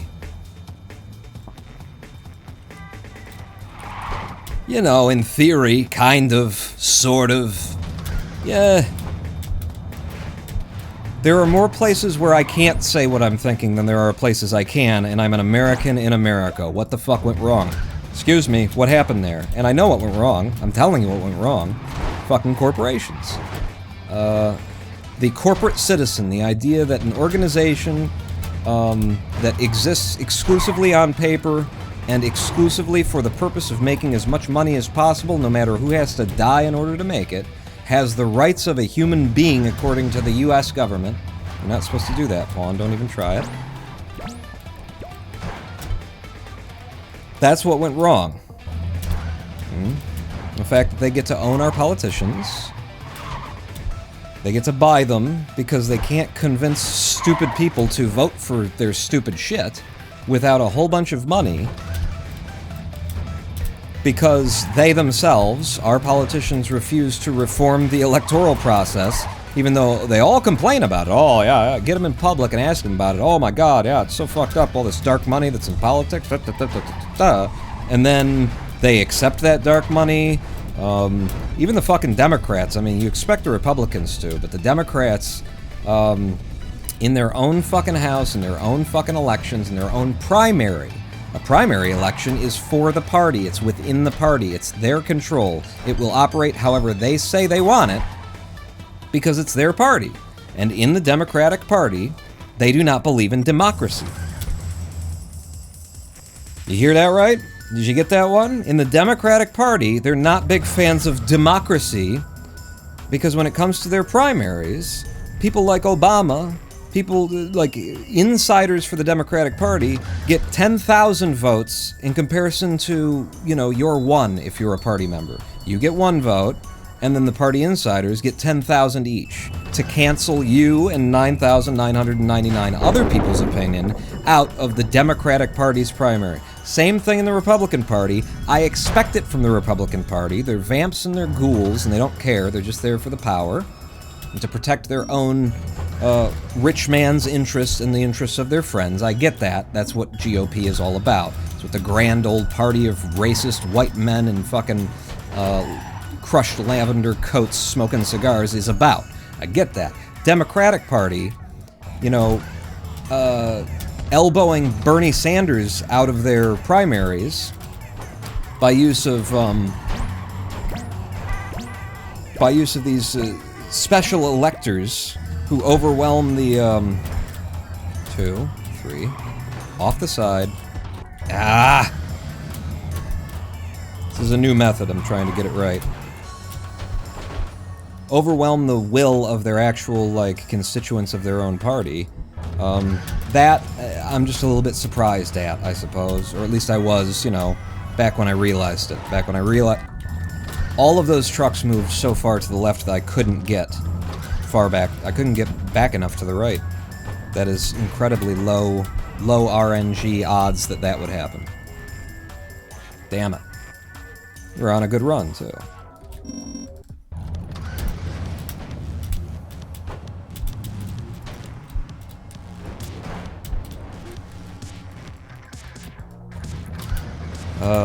But yeah, I don't think that it makes sense that there should be no right of the public on social media platforms, that there should be no clear, you know, lines of what you can and cannot say, what they can legally take away from you. And as the law is written today, as you can see in Legal Eagle's own video there, it is written in such a way as to protect the internet service provider as they censor you. It's to encourage them to censor you, alright? Which is fine. I have a very, you know, interesting relationship with the concept of freedom of speech because I'm a human being living in 2023, and I see how people are allowed to just lie, go unfact-checked, and convince other people that things that are not true are true, and then turn that into, you know, attempted coups of the fucking US government and shit. So, I am all for the idea of reasonable restrictions on speech. I do not think that the folks at fucking Google, that the folks at fucking Twitter, and that the folks at fucking Facebook should be who get to decide what is and is not protected speech, and what they're going to censor today and what they're not going to censor today.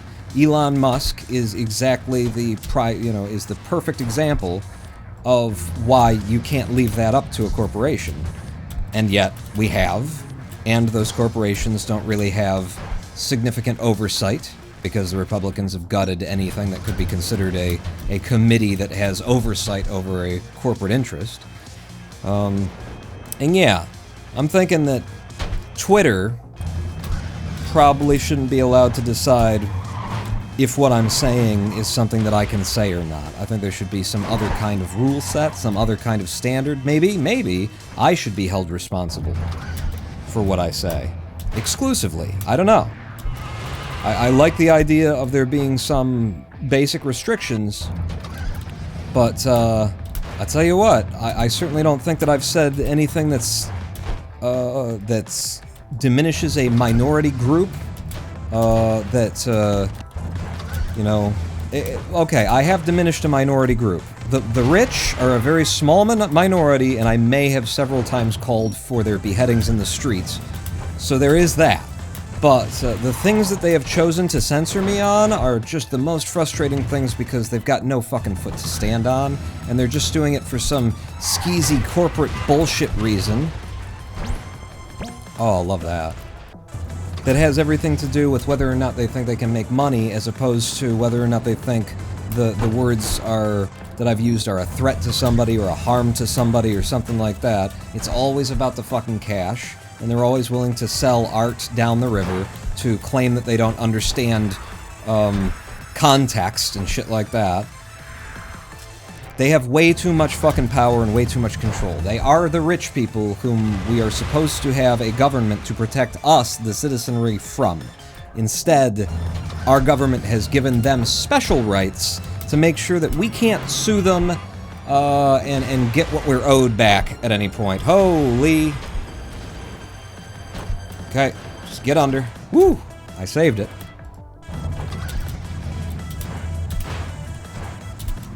I don't like the way that things are right now. I don't like the internet that they built as soon as, like, the moment that they could turn it into a fucking retail box store of paywalls, artificial paywalls, governing what you can get access to in mediums that are infinitely reproducible thanks to the very technology that they're paywalling. I'm not... Oh, pawn, what have you done? It's a new method? This is not where I'm supposed to jump out. Let's see what kind of time I come out with. It's a 19.6. It's no better or worse than anything. Ah! Okay. I have to walk this one in. Didn't quite get it. It'll happen. It's fine.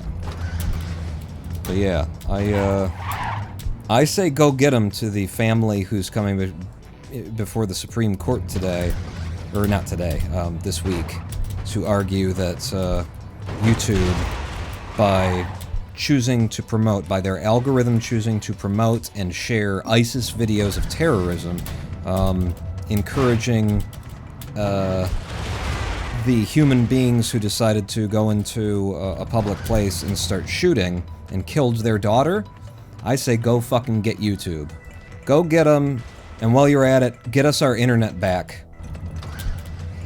The one that was all about peer-to-peer file sharing and the free access to the infinitely reproducible scope of human knowledge and information, as opposed to taking all that shit, putting it behind a paywall and saying, you know, give me $12.95 a month, and then we'll talk about whether or not you can have the knowledge.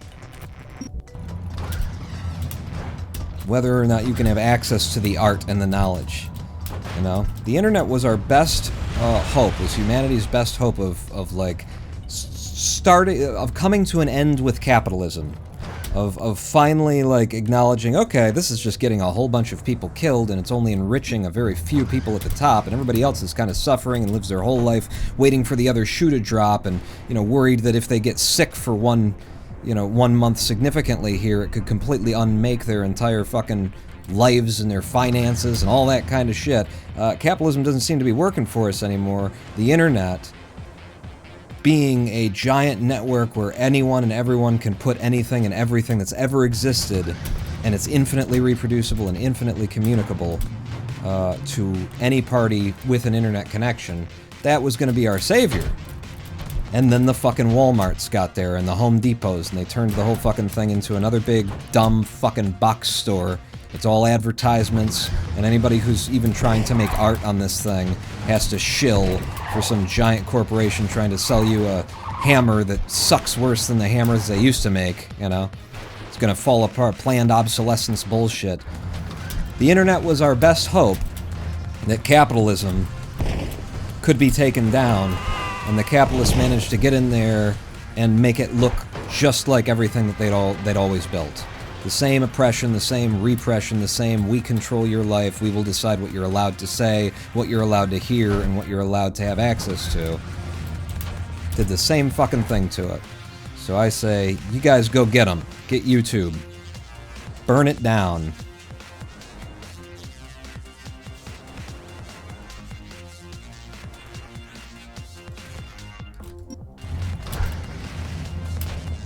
And I've gone in a bit of a cycle, bit of a circle in my life, in terms of like my policies toward piracy, toward online piracy. I started out as a poor kid growing up in a mobile home on the edge of an incredibly rich community, Lake Orion, going to school, a school that is just a horrific Frank Lloyd Wright inspired. It's not Frank Lloyd Wright. It's a Frank Lloyd Wright inspired horrific 90s take on architecture, okay? But it's giant. It's massive. My high school, the high school I went to, here, I just don't trust it. There we go. The high school that I went to, I believe, had 2 Olympic-sized swimming pools, indoor, outdoor tennis courts, above, like, a raised track that was around the lower track in the gym. Our cafeteria was not a cafeteria, it was an elevated platform. Hang on, this is tricky, I gotta pay attention. Just reset. That was just bad RNG. There's nothing I can do about that. Where those trucks were. Okay, we got it this time. Woo! Our cafeteria wasn't a cafeteria, it was a slice out of a mall food court. It was like a 3 frontage on a mall food court on like this elevated platform that the stairs to the lower level of the high school went down. It served thousands of high school students, and because the area, like, it was very rich, obviously, that's why our school was like this, is because they could get the local tax dollars to buy some, to build this kind of a monstrosity. Also, just as a side note, we had, I think, 5 total black kids in my school for all of the years that I was there, and my God, it would have been horrible being a black kid in that school. I would not want to have been a black kid in that school. Not because, you know, people were racist or anything like that. I mean, it was racist, but because, not because they were treating you bad, but because they were treating you good. Because everybody had to have at least one black friend. Every single white kid from this yuppie fucking city of Lake Orion, Michigan, in this giant thing, needed the street cred of being able to say, oh yeah, I'm friends with so-and-so. Which meant that, you know, being one of the 5 black kids in a school full of like 1,000 nervous, desperate white kids, you were going to be everyone's friend. Everyone was going to claim that they were your friend. You were going to get constantly shouted, "Hey, Tony!" And you're going to look over and not even recognize who the fuck's talking to you, and then be like, "Hey, man!" And that's it. That's the end of the exchange. You know? White people trying to make themselves feel a little bit less bad about the fact that their community has stolen tax dollars from every other school in Michigan in order to make this giant monstrosity of what should really be a private school, you know? It's a school for rich people that was paid for by the public tax dollar. Fucked up. Fucked up. How did I get onto that? How did I bring that up? What was I... Uh-oh. Was I in reference to something? Does that make sense? Your first grade school cafeteria was also the gym. Yeah, that's how I remembered it too, until I got to Lake Orion. You know, and then the brown tables. Fuck! That's because I was a little bit low off of that last jump. That's why I went, uh-oh. The brown tables that were rolled into the gym for lunch and then rolled up and taken away, that's what I knew. Until my poor family managed to live just on the very edge of a rich school district. And I swear I didn't even understand why I felt so... why I hated the place so much. And looking back, I understand now, because what I didn't, like, know intellectually but knew on a spiritual level was that the reason this place exists is because schools are funded through local tax dollars, which means that rich people get to have a public high school that has a fucking 6-hole golf course out back, while people in Pontiac, which was like 15 minutes down the road from my high school, get, you know, nothing. They get the shit, because it's a poor city. Because it's a poor, colorful city. They have more than 5 black kids in that school, and so they just get, you know, what you get in a school, damn it. Instead of these sort of ball-cupping, hand job, slow hand job that you get from a rich school in a rich community. Yeah.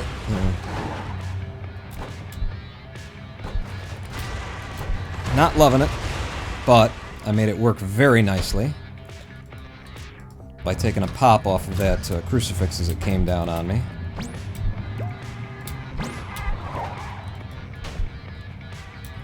Yeah, I look back at my high school years and I go, oh, I think that's why I hated the place. Like, more than was justifiable. You know, I had a lot of, like, personal reasons to hate the place, but it felt, damn it, 1, 2, 3. Looking back, it feels like I was kind of unreasonably angry with the school, and then when I consider what I now know about the world and how it works, I go, oh, okay, no, that was reasonable.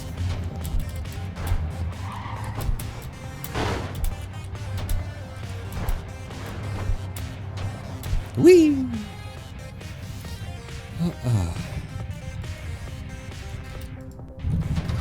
But yeah, I went from that high school to... Hey, there you go, there's a nice pop. I was bused to Pontiac to go to the Oakland Technical Center's Northeast Campus. It didn't give me a jump. You heard me land on it, right? And then it gave me no height from landing on that fucking truck. It should have given me enough height to proceed directly to goal, and it didn't. Jumping didn't work there. That's... I don't know if you can tell that I'm 6 feet above the ground right now. Oh, and there they go driving 6 feet above the ground, too. Fucking terrain on this fucking level. But yeah, Oakland Technical Center Northeast Campus. I went to learn computer repair while I was in high school. It was, you know, an optional class, and I was into it. I was into computers. I was into the idea of working on the hardware and the software end. So they used to bus me down there, and it was like a 15-minute bus ride down to that area, and the difference, oh my god, of where, you know, normal people live and where the opulently wealthy, excessive rich motherfuckers who think that they're entitled to everything and think that it's normal for their children to get special treatment going to the public schools. My god, the difference. I felt so much more comfortable at the Oakland Technical Center Northeast Campus than I did in the hellscape of yuppieism that is the Lake Orion High School.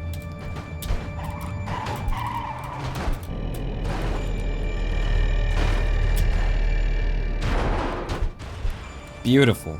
Beautiful throw there. It's gonna go pretty much all the way. Gonna land here. Pop up. Pop up. Get to you. Line it up. What do I like? I like that. There you go. Your town is a very poor town.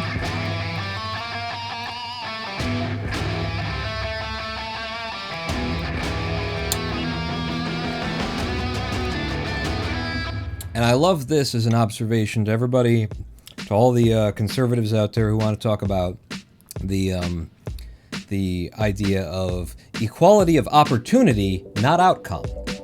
Equality of opportunity, not equality of outcome. Who use that as a defense against anything. Because when they say that, you should go right back at them with, oh, cool, I'm so glad you're a proponent for equality of opportunity, not outcome. Because obviously, the largest source of opportunity in any human being's life is the education that they receive as a child.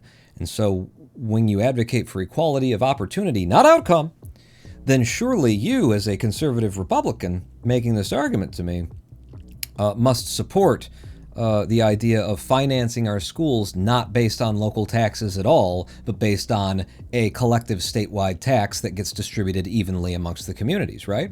Because otherwise, you're going to have rich people living in rich counties and in rich cities who are making really rich and opulent and excessive educational institutions for their children, while 15 minutes down the road, like in Pontiac, there's kids from a poorer area where the housing values aren't as high who are getting a shittier education, while your kids are enjoying an education that involves fucking golf courses on the high school grounds. And do we want to play tennis indoors or outdoors today, my yuppie fellows? Surely, someone who is for equality of opportunity is a proponent of absolutely no local tax dollar funding that goes directly to the local school. Take every dollar that you want to do local taxes for, and you put that into a fund that goes to the state, and then you cut that state into perfect slices, and you hand it back out to all of the schools, and then everyone will get an equal opportunity instead of the unequal opportunity. And then we can see if we start to get some equal outcomes. But until you have equality of opportunity, you will not have equality of outcome. Throw that back at somebody who pitches that to you. Oh, wait. Do I want to update them? Yes. That was good. Throw that back at them.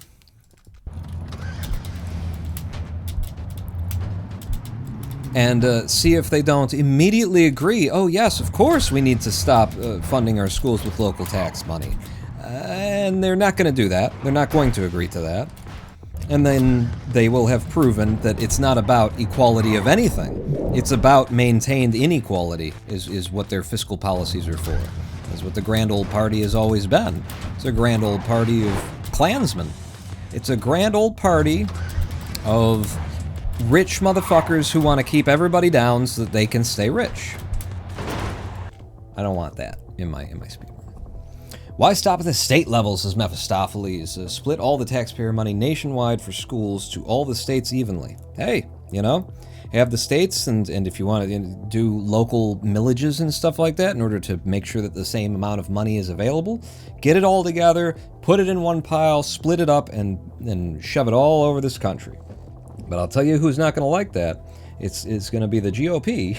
They're not going to like that because then they might stop having the 10 poorest states in the Union, the GOP, where they hold power. I think it's like 9 of the 10 poorest states in the Union are GOP trifectas, and the last one is mostly GOP rule. But they got themselves a Democratic governor for some reason. But everybody in the House and the Senate is Republican there. You know, it's something that the Republican Party vies against because it's against their interests, right? The GOP appeals to ignorance. It sells ideas like Joe Biden is responsible for the train that blew up. Instead of, I don't know, maybe the private for-profit corporate companies that run our freight rail in an unregulated and a deregulated state, which makes absolutely no sense that they should have that. Oh, the Republicans, right, yeah. They hate regulation, they love privatization because it allows them and their cronies to scoop more money off of the top of everything, right. I get it. But yeah, the Republicans they have the 10 states, out of the 10 states that die the youngest, 82% of their federal representatives are Republicans. 82% of the 10 poorest states in the land are Republican-led. Or rather, the 10 states, it's 82 congressmen. There's a way of saying it where it actually makes sense, but you know what I'm saying. It is also statistically observable if you plot the fucking numbers on a graph to see that where a Republican government is in power in a state, the people who live in that state die younger.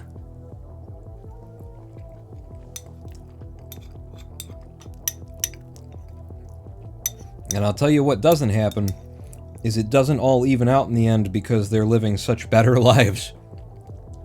You can also observe on that same graph, because you might assume that this is true, but it could just as easily be not true. But it is true that on that same graph you plot the numbers and you find out that where Democrats have the trifectas of power, people live the longest and have the most money. The average income for a person in a Democratic trifecta state is at the top, whereas the average income for a person in a Republican trifecta state is at the bottom.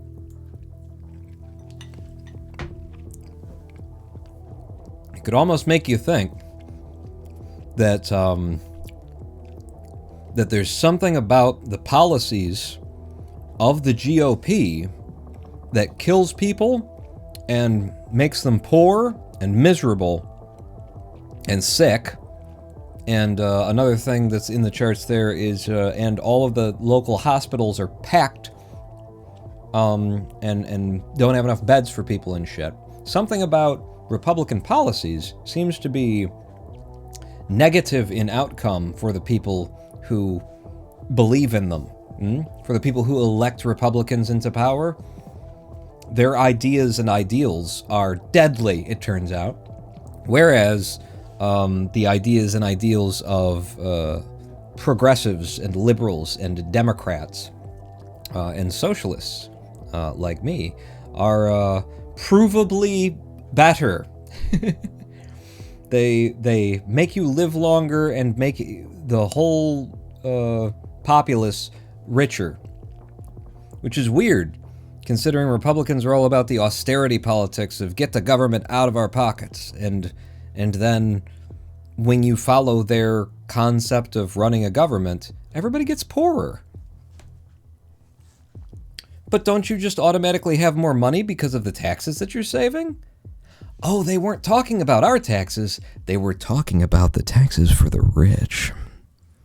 Those people did well, anyway.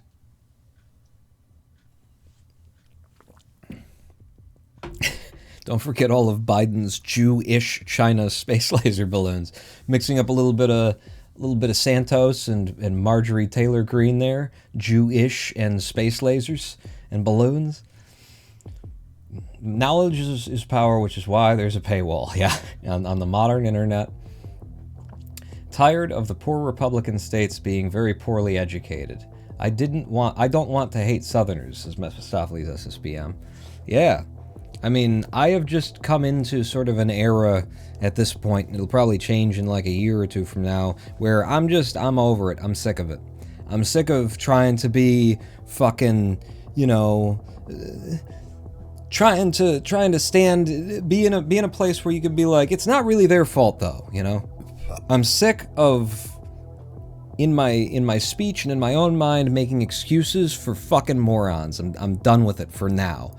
You know, maybe in a year or two, I'll decide, you know, to come back on it. But for right now, people who vote for Republicans are either evil or fucking dumb. That's it. You just gotta be dumb. You're voting against your own interests. You can look at the fucking numbers and see. It's against your own interests. You're making yourself poor. You're killing yourself younger. This is what you're handing down to your children.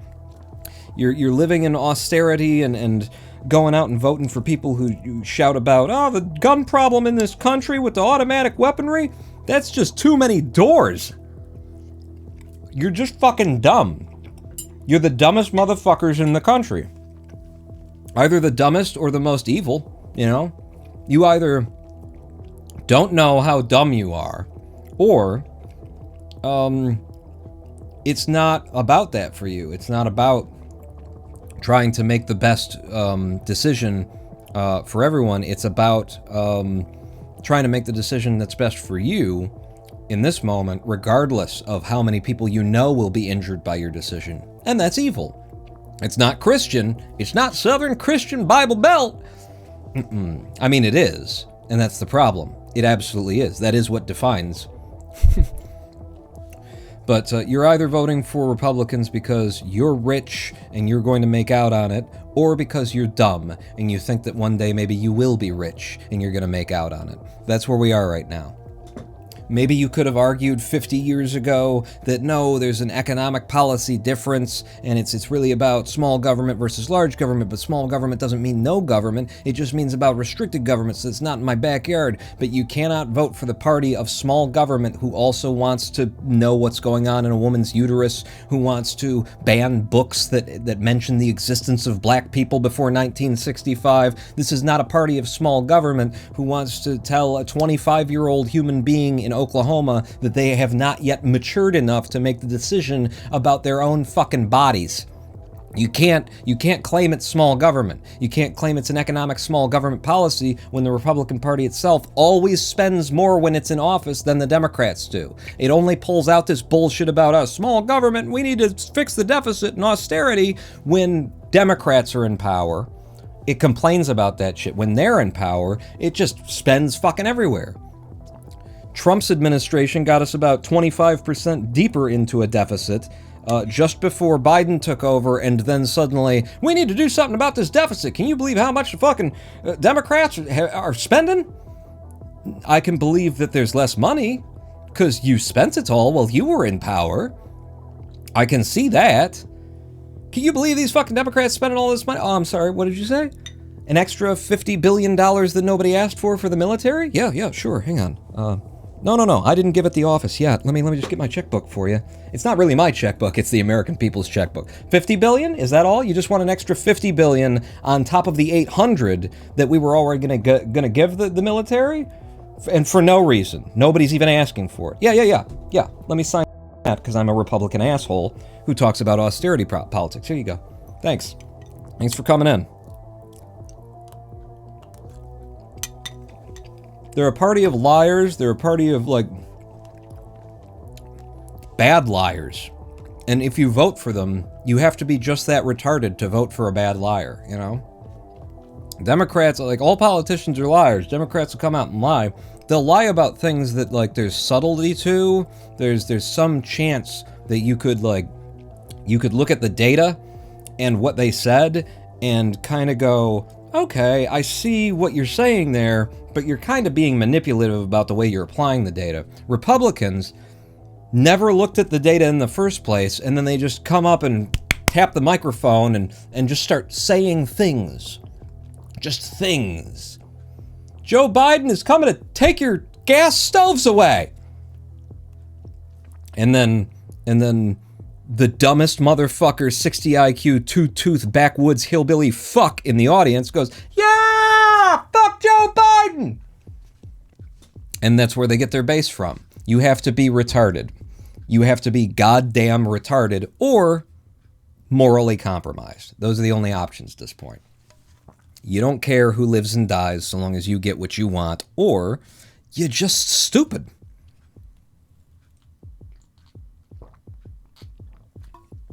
A shitty wall middle schoolers can climb. Here, take the gold card. I like that, nerd god. Paul, is there an answer, or are we too far gone? I don't know. I think at this point all I can focus on is trying to enjoy yelling at them.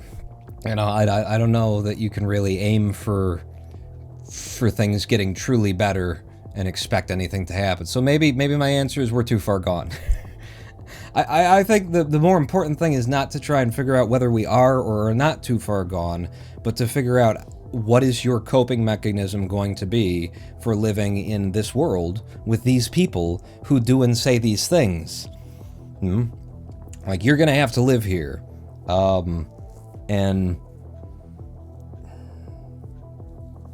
And how are you going to cope with it? Are you going to try and get into politics yourself? Are you going to just speak loud? Are you going to try and build a platform to speak loudly about it? Are you going to not have anything to do with it and just, like, enjoy your own life and say, fuck it? All of these things are entirely viable, but we've all got to individually figure out how we're going to get to the other side of our days, living in a world where poor people vote for the rich man's party because the rich man has adopted the philosophy of heretical Christianity, because the rich man stands up there and says, you know, abortion is murder, and then they're like, I'm gonna vote for that guy because he thinks the same stupid ass shit that I do, the same uncomplicated, unsophisticated, unnuanced fucking opinion that I, a retarded human being who still somehow has the right to vote, have. This man said it aloud, even though it's clearly disingenuous and he couldn't give a shit either way, and he's so rich. I'm gonna vote for that guy. We have to live in that world with these people. So we just figure it out. We figure out how we are going to choose to live in it without worrying about the consequences. Because you can't make the world a better place. You can just live your life, and part of living your life might be trying to make the world a better place. But if you're going to try to make the world a better place, don't try to make the world a better place. You get what I mean, though? Because I do mean something there. The idea of you choose what you're going to do with your life and your time.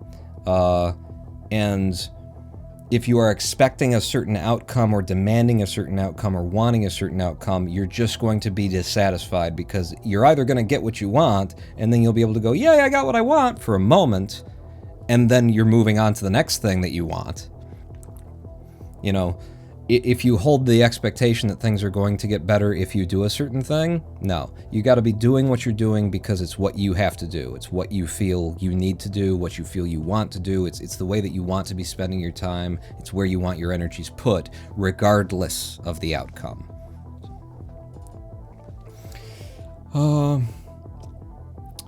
Dems are just the current lesser evil. I'll never be a never repub, because that's how most of the old people think about the Dems. Evil changes faces.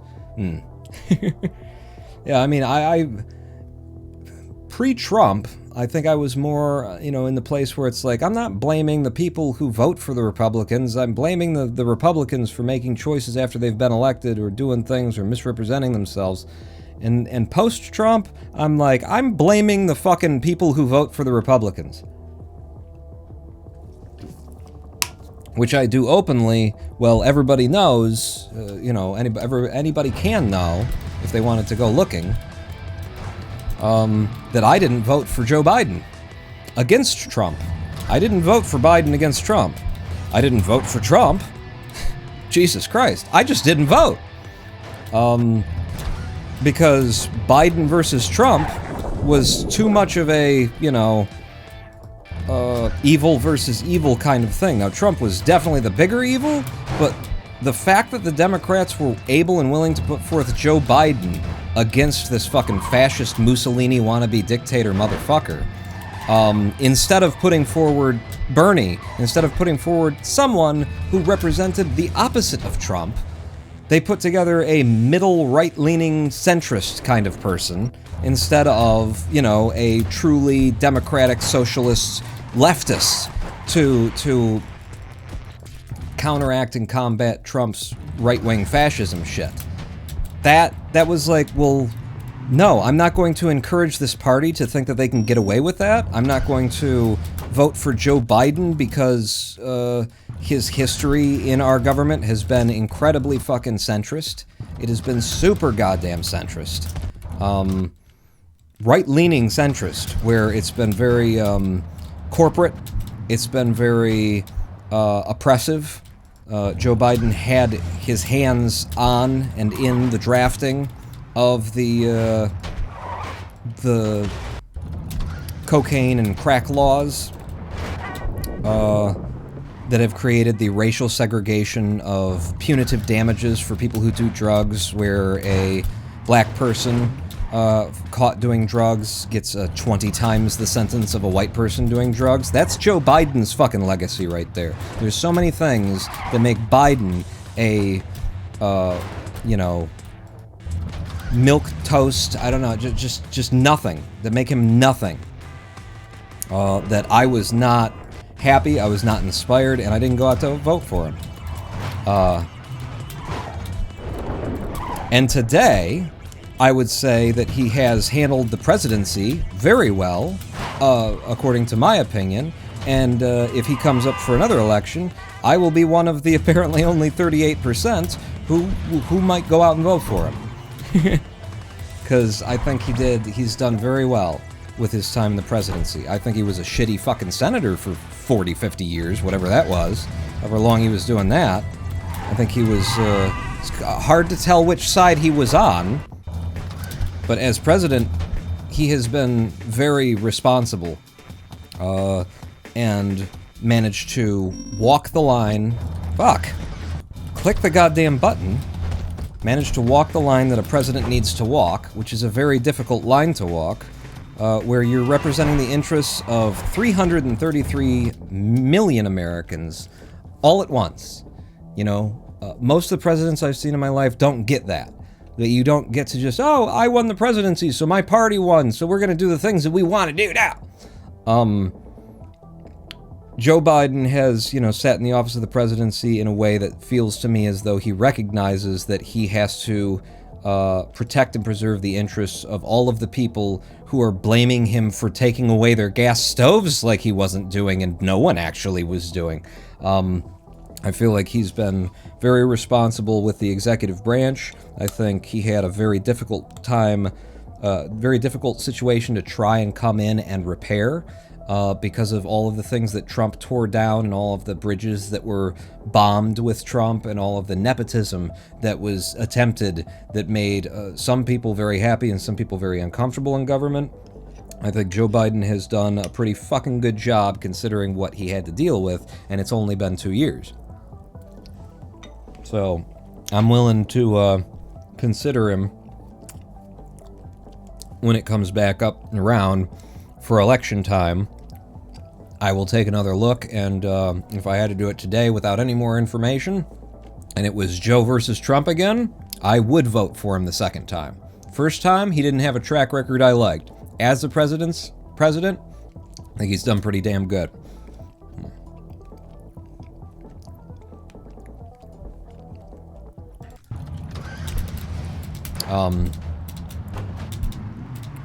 And I have been very, like, I've been very entertained, I suppose. Yeah. Very entertained by the fact that I have somehow ended up as in so many conversations on the internet, I have ended up being like a Biden defender without having any interest in defending fucking Joe Biden. But the reason why I've ended up being a Biden defender is because the people who criticize him are doing so without understanding the fucking, truth of the matter. And every time that I look at the truth of the matter, I find out he actually did pretty much the right thing right there, I mean, what else was he supposed to do in this situation, that situation? With the rail workers' strike and everything that people are blaming him for now. That the representative of Ohio, Jim Jordan, is trying to pass off on America. Oh, this is all Biden's fault for some reason. Biden in July of last year put together an executive commission. Yeah. Alright, I'll have to go around. That was trying to help the union and the rail companies come to an agreement on their 2-year-long negotiation. It started in 2000. And that's just like a very forward-thinking, correct presidential thing to do. Right? Is 4 months before this is going to be a problem, I'm going to get in here, and I'm going to try to make sure that that all of the parties involved come to a negotiated agreement that serves everybody's interest before we get to Christmas, and I have to do something, where I have to break a strike or something like that. So he tried to prevent it. In the process, in the months that they were helping the two entities negotiate, the rail unions got, in negotiation, pretty much everything that they wanted, except for a couple of little things. We're talking about, by the way, 4 different unions, and I think 12 different freight corporations, rail freight corporations. Damn it. That were in negotiations for all this time. And they managed to make sure that the union got almost everything that it wanted, except for some sick day stuff, is what I've read about. And then, it... Uh-oh. Woo! And then it came Christmas time. There was about 6 days before the union was threatening to strike. And, Joe Biden, along with your American Congress, along with 85 senators, voted that we're not going to have a rail strike at Christmas, which is the correct and right thing to do. So they made sure, these are all, exactly the things that you want your president to be doing, right? This is exactly how an executive office is supposed to run. You're ahead of the curve. I'll compare it this way. I'll put it like this, okay? Trump, right, knew about COVID in February. Trump knew about COVID in February, probably earlier, but at least along with the rest of us, he knew about COVID in February of 2020. By May, Trump was talking about, well, maybe we're not going to be able to have elections this year. He was trying to stay in office by just breaking American democracy. Maybe we won't have elections this year. Trump knew about COVID in February. In May, he's talking about not having elections instead of announcing that he has, the executive branch has put together a contingency plan for being able to hold an election even if we're all stuck in our homes.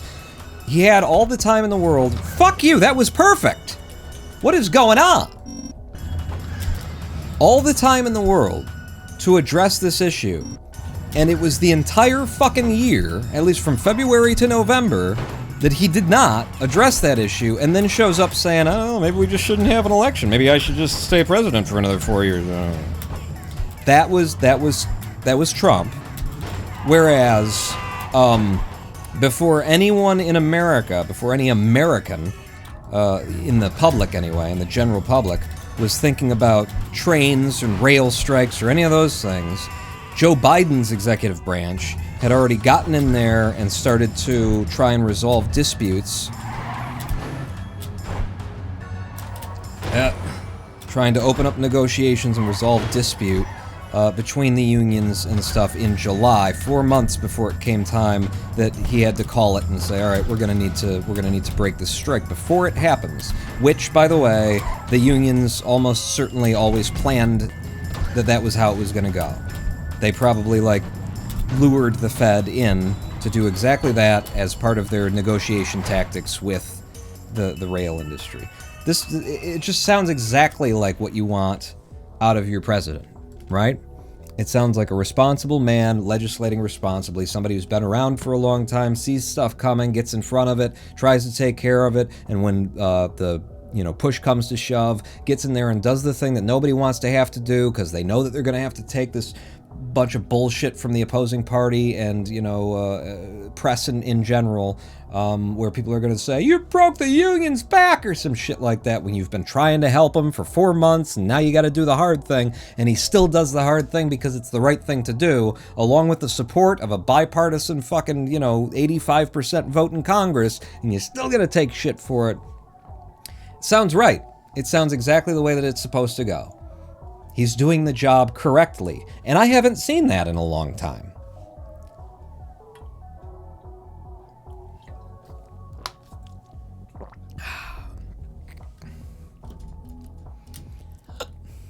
I miss the days when unions burned their employers' buildings to the ground, says Mephistopheles.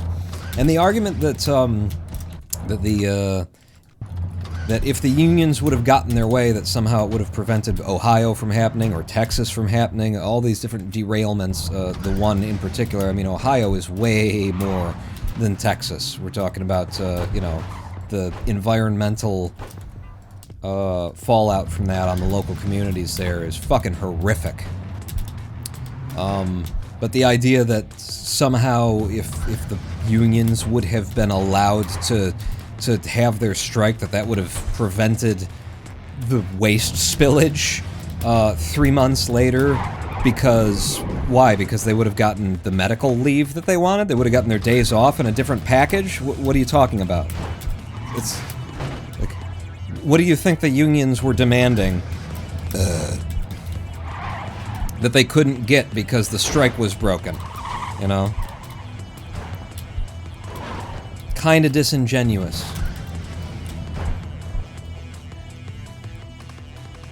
But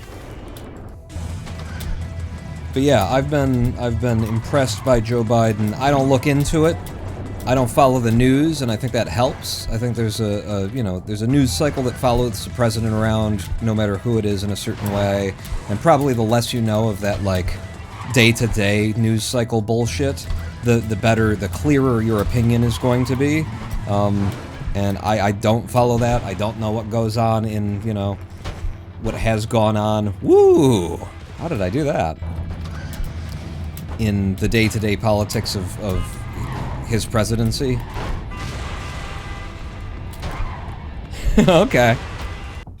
We'll run on that, because watch. Not now. Watch now. I didn't make it. Don't watch. Never mind. But so the things that trickle down to me about Joe Biden's presidency tend to be the big things. Tend to be the things that actually fucking matter. That actually fucking count.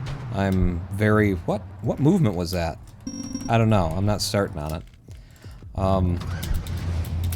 I am in no way perturbed by the fucking documents that were found in his garage and elsewhere and stuff like that, because I know the fuller story.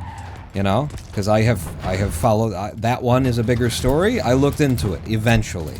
I didn't really care at the beginning, but people kept talking about it for so long. I wanted to know how they were wrong.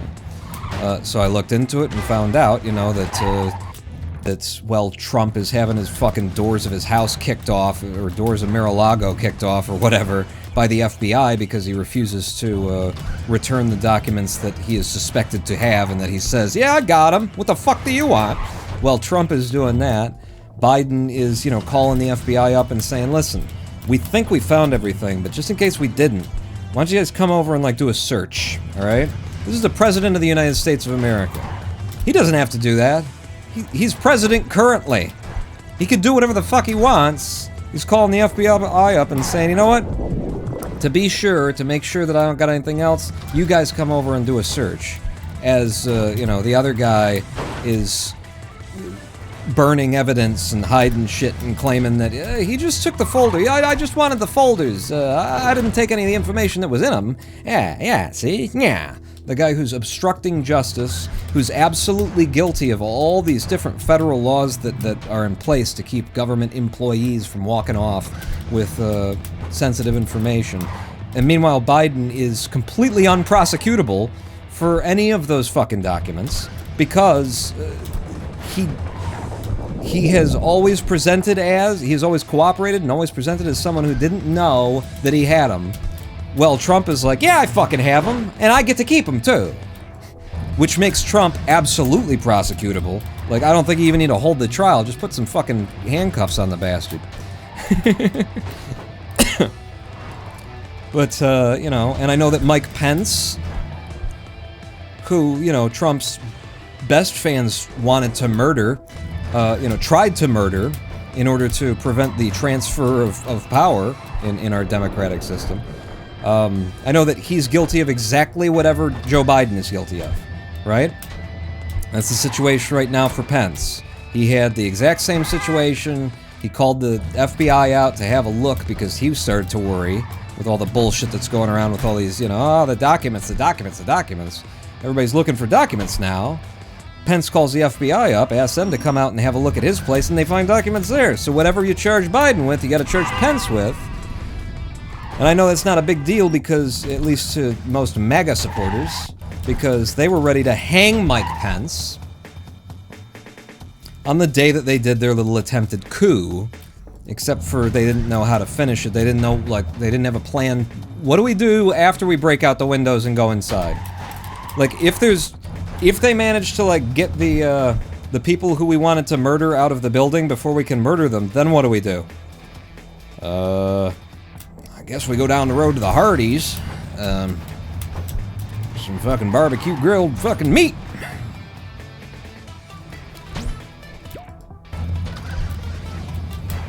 But yeah, so that's not that, again, just looks like a man doing exactly what he should do, like a president being responsible about things. He's been in fucking politics for, I think, 700 years, the old fart, fucking Joe.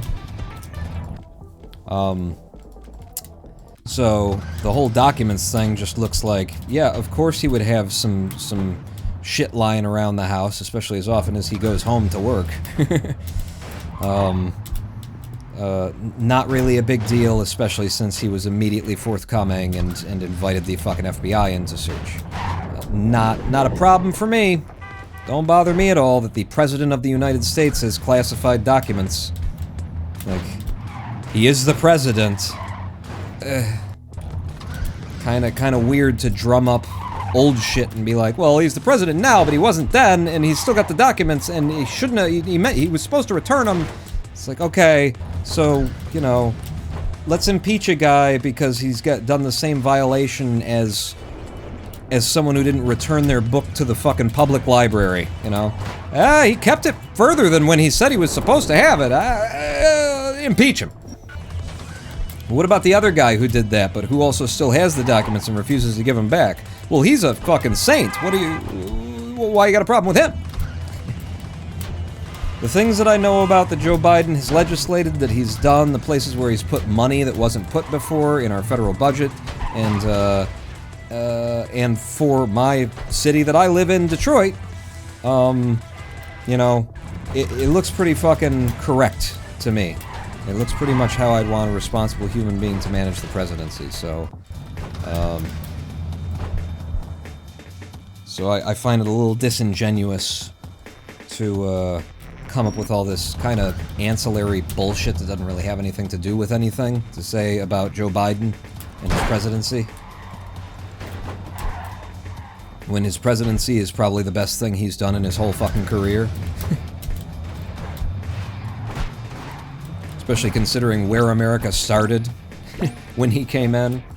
What fucking point in the race we were running from, which was 2 broken ankles, there was a floating knee joint, somebody had kicked the shit out of us, a homeless person had peed on us in the street,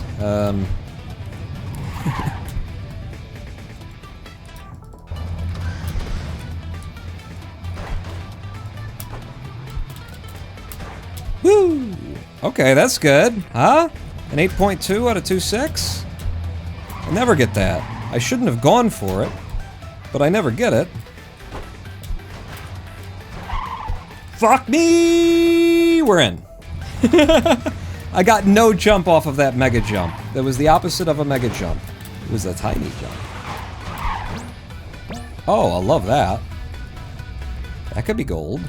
I don't know. I don't know what gold is on a 2.8.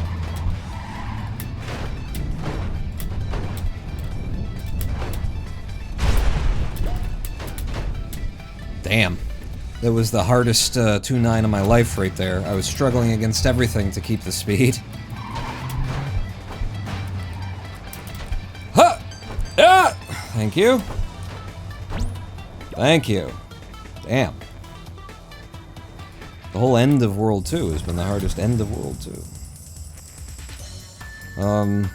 You know, and as much as I'm talking positively about Joe Biden, it's just that he's, like, met or exceeded my expectations of a modern American president.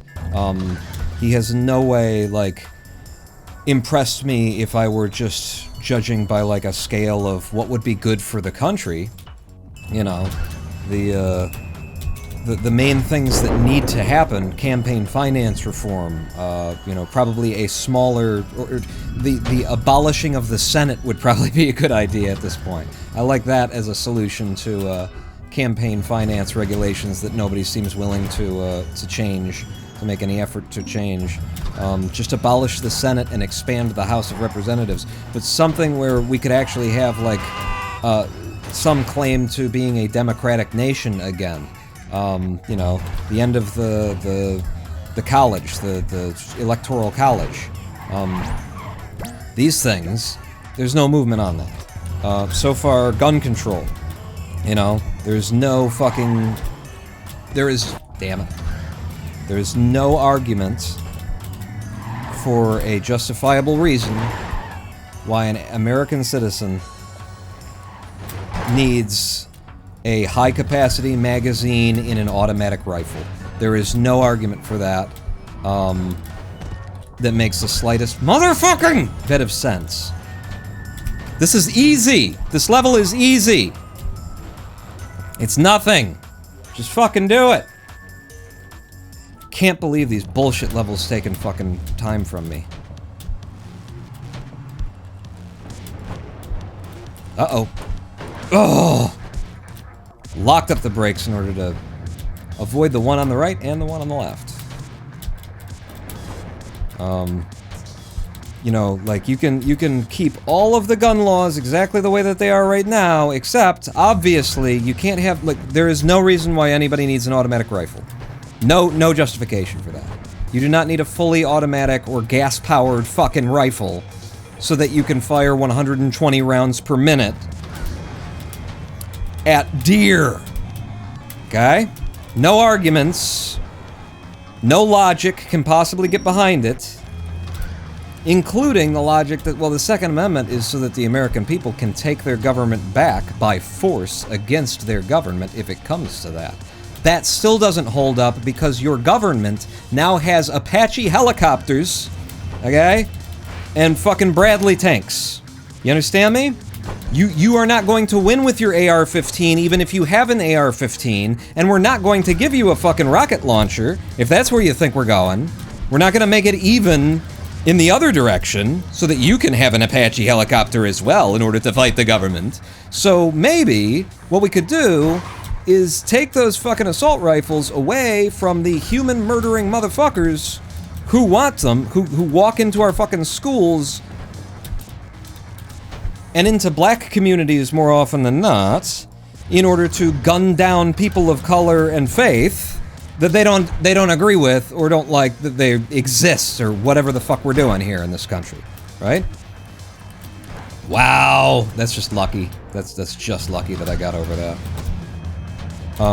There's absolutely no reason for an American citizen to have an assault rifle. You want a shotgun? Okay. You want a rifle that shoots one round and then you have to chamber another one? Okay. I can imagine that you could hunt with these. What we would like to do, okay, is ensure that the next time somebody decides that they're going to go off of their rocker today and murder a bunch of people, that the most that they can do is, you know, get 5 shots off instead of 500. So that the next time that we have a nightclub shooting, the number of people who got hit with a bullet is not more than 100 as it was in the Tampa nightclub shooting, in the Pulse nightclub massacre, where 100 people got shot by one dude. One guy shot 100 people. That doesn't have to be possible. You're not going to fucking Charles Bronson your way, you know, to a different country somehow. By which I mean you're not going to overthrow the US government because you have a high-capacity magazine and an automatic rifle, okay? It's not gonna happen. I don't know if you've seen what happened to the people in Waco. Best thing that you could possibly do is, you know, put a round or 3 into the bulletproof jackets of the ATF before they burn you and your family alive, alright? If it comes to that, the government has the biggest guns. You're not gonna win against them in a, who's got the bigger magazine dick measuring contest. And where that is your only argument for why an American citizen would need an automatic rifle to fight against their own government, it's already really fucking stupid in the you know, in 2023. But let me assure you that you would lose. And in the meantime, all you're doing is enabling bigger death counts at the average of 2 mass shootings America sees per calendar day. Last I saw the statistics, it was over 600. Over 600 mass shootings like last year, I believe. Which means more than 2 shootings per day in the United States of America.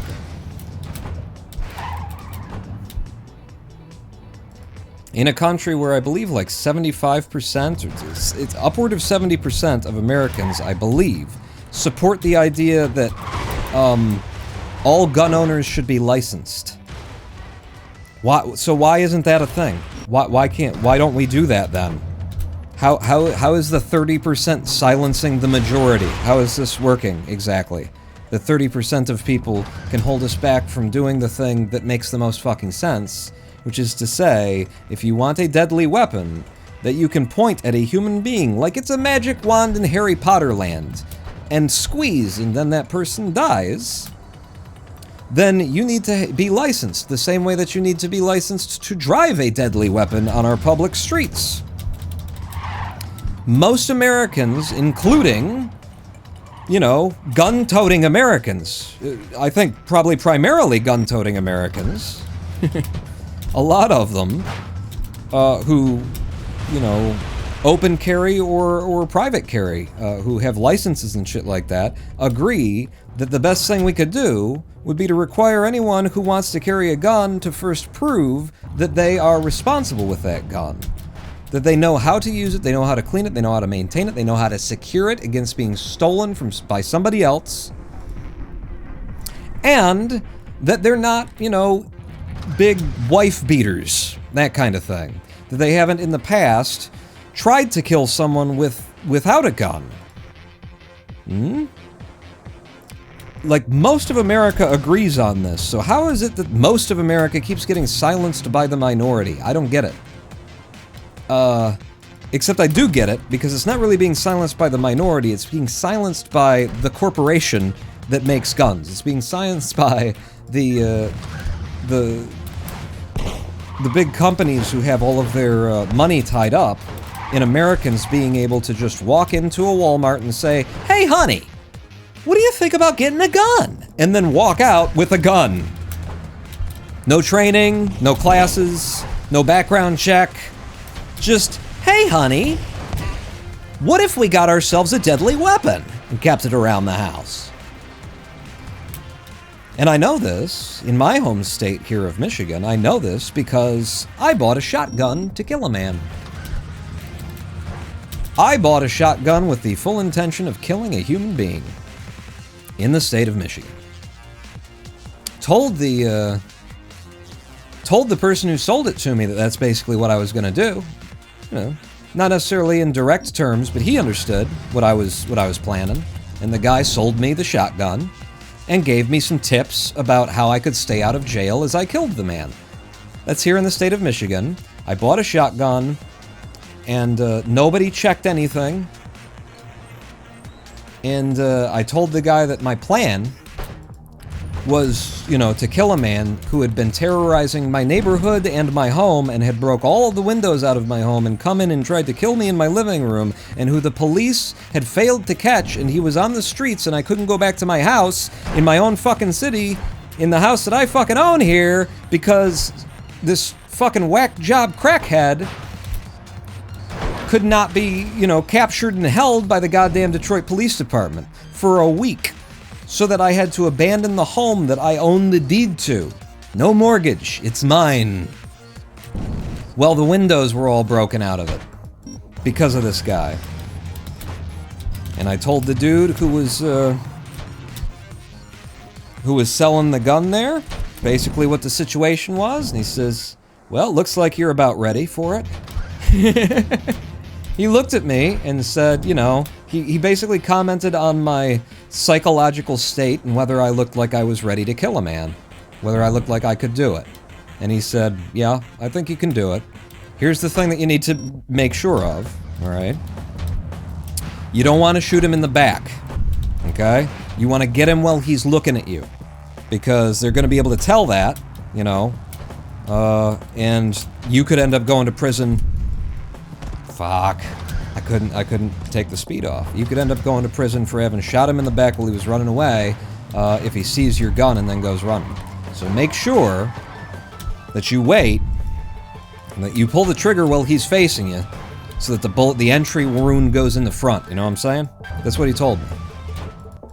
It's good advice, too. Very good advice. Did I shoot him? No, I didn't shoot him. I didn't shoot the guy who was selling me the shotgun, and I didn't shoot the man who I bought the shotgun in order to shoot. Bad RNG on both of these. Thank you. Because lo and behold, on the, like, 9th day or something like that,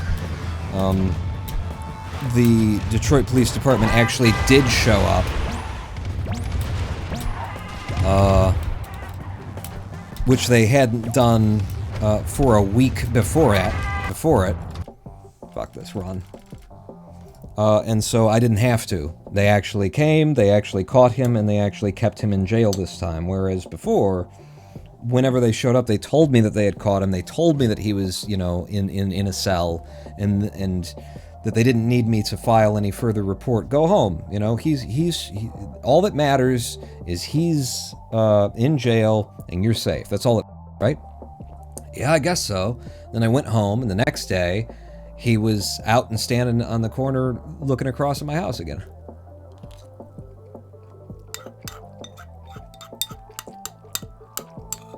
But the police did eventually catch him. It was just after a week and a half of him being allowed to terrorize my house, because the Detroit Police Department just doesn't really fucking care about certain districts. I'm in the 11th.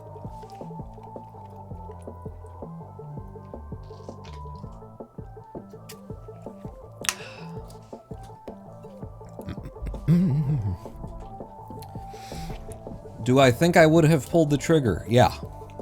Yes. I had already stood in my kitchen, with a bleeding, what has turned into a scar on my face. You can see it on my cheek in the right light, from having fought him in the street. And I stood in my kitchen, with a knife in one hand and a fake sword in the other, and had decided in that moment that I was not going to kill him. You know, that I wasn't going to plunge the knife into his chest as he stood in front of me holding my own lamp as a, what would you call it? a javelin, thrusting it in my general direction to let me know what he plans to do. And I do know how to throw knives. I certainly hadn't practiced with that knife, but I could have turned it. I could have turned the blade over the handle enough times to make sure that something cut him at least. And I decided in that moment that I couldn't do it and I wouldn't do it. And I didn't do it. And then the police finally showed up. And they told me that they'd caught him after he had fled off of my block, and that they found him on a roof and pulled him down, and that he was in jail now. And then the next day, he was standing out in front of my house. And I was forced to abandon my house for the weekend. At which point, I called several other people trying to figure out, who do you call when you can't call the police? Who do you call when the police won't come and won't do their jobs and won't help, and you've lost your own fucking house? And nobody really had the correct answer. Nobody had an answer for me. And so I bought a shotgun with the full intent of coming back and taking my fucking house back. And on the day that he was finally captured, I was standing. I had just gotten home. My father was already here. I didn't invite him out, but he had come because he knew that I was going back to my house that day, and he came out to help board up the windows that this man had broken out of my house. And so he was already here, and he had already antagonized this guy a little bit. And then when I pulled up in my car, he recognized my vehicle, and he started, like, trying to come through the back alley behind my house to get to me. Well, I moved into the house with the newly purchased shotgun, made sure that it was loaded, made sure that the safety was off, and positioned myself in the kitchen in such a way that if his body appeared before me in either of the doorways, I could shoot him before he turned around. I psychologically prepared myself to kill him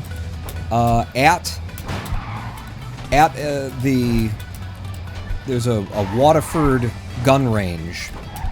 And that's out where I was when I had to abandon my house. I went out to my mother's neck of the woods, which was closest to this Waterford gun range across from the old airport.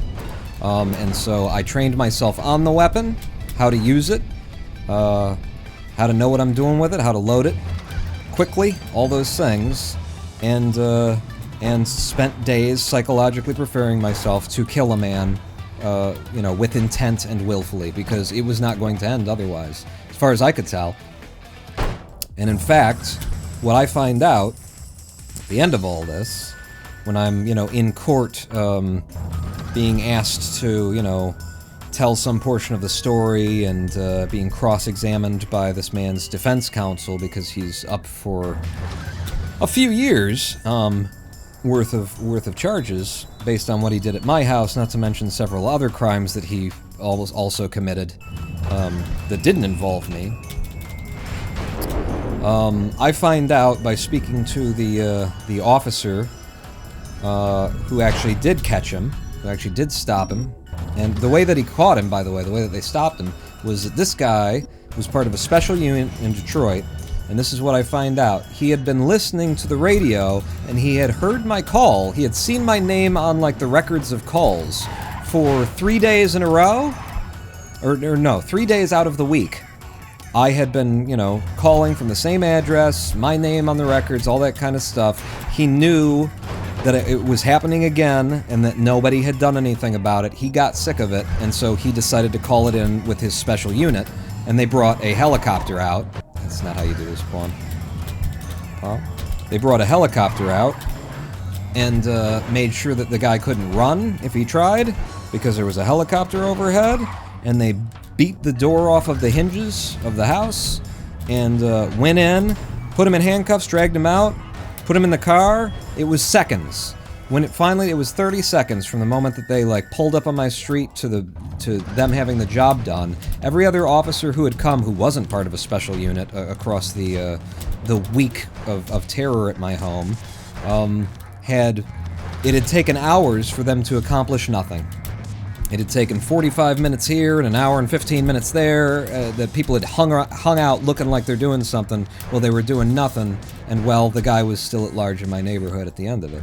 But so yeah, I find out that the reason why this actually resolved without me having to kill a man is because one cop who runs a special unit got sick of hearing the same call from the same house and decided to make it his business. But, you know, if it just would have stayed in the general Detroit PD, then I would have killed a man that day. I would have had to, you know? And my dad said that I was incredibly pale, that I looked like I was terrified, and the reason why was because I was planning to kill a man, you know? I wasn't afraid of him. I knew what I was going to do that day.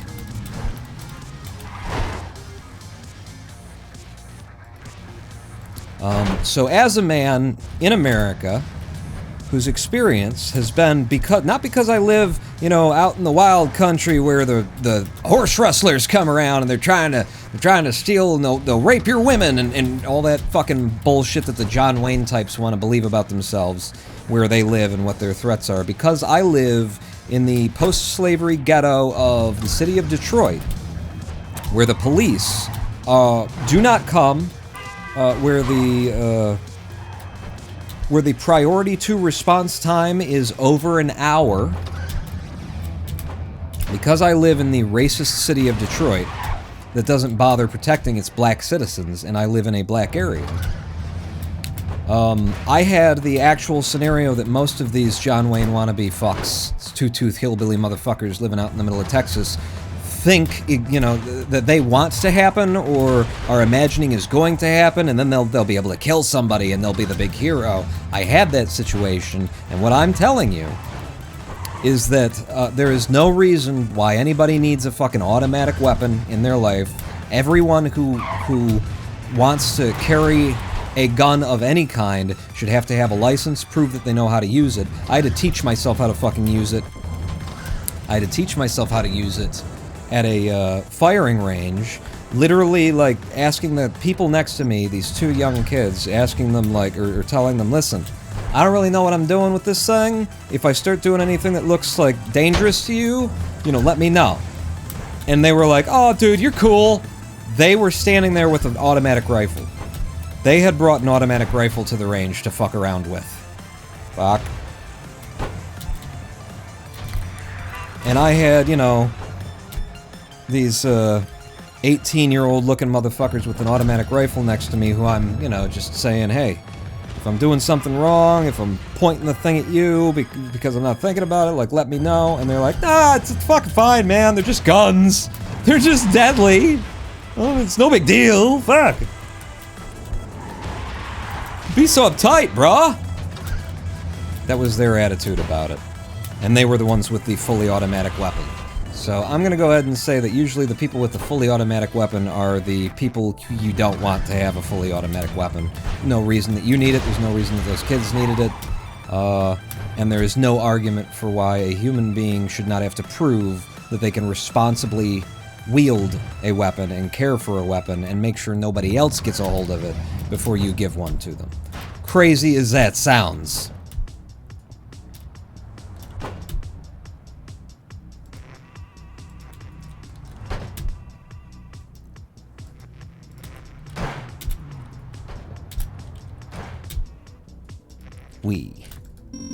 Okay. Let's do the 6-2. Ah, I didn't get it.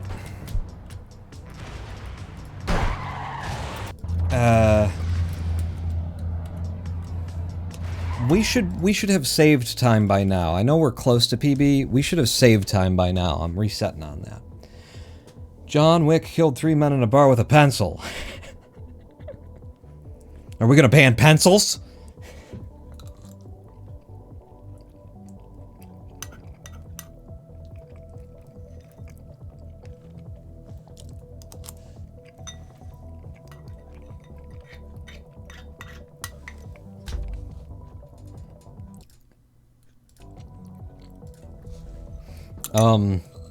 Actually, in Michigan right now, Michigan has always been like a kind of borderline state. There's a lot of conservatives, a lot of Republicans, a lot of hunters, you know, that kind of thing, especially up north.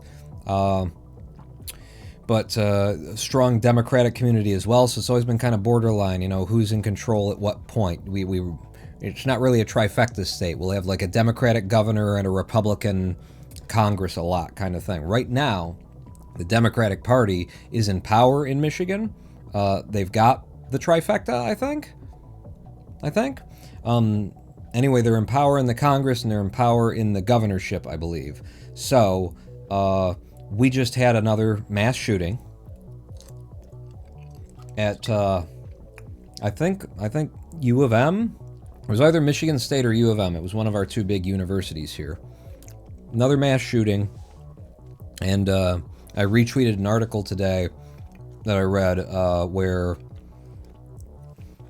the one of the Democratic representatives is quoted as saying, fuck your thoughts and prayers. And that's right in the article. I love it. I fucking love it. Fuck your thoughts and prayers. And they say that, you know, we're doing it. We have power now. We're doing it. No more empty words. No more, you know, negotiating with Republicans on this topic. We are banning assault rifles. We are doing whatever they're going to do. And that'll be fucking great.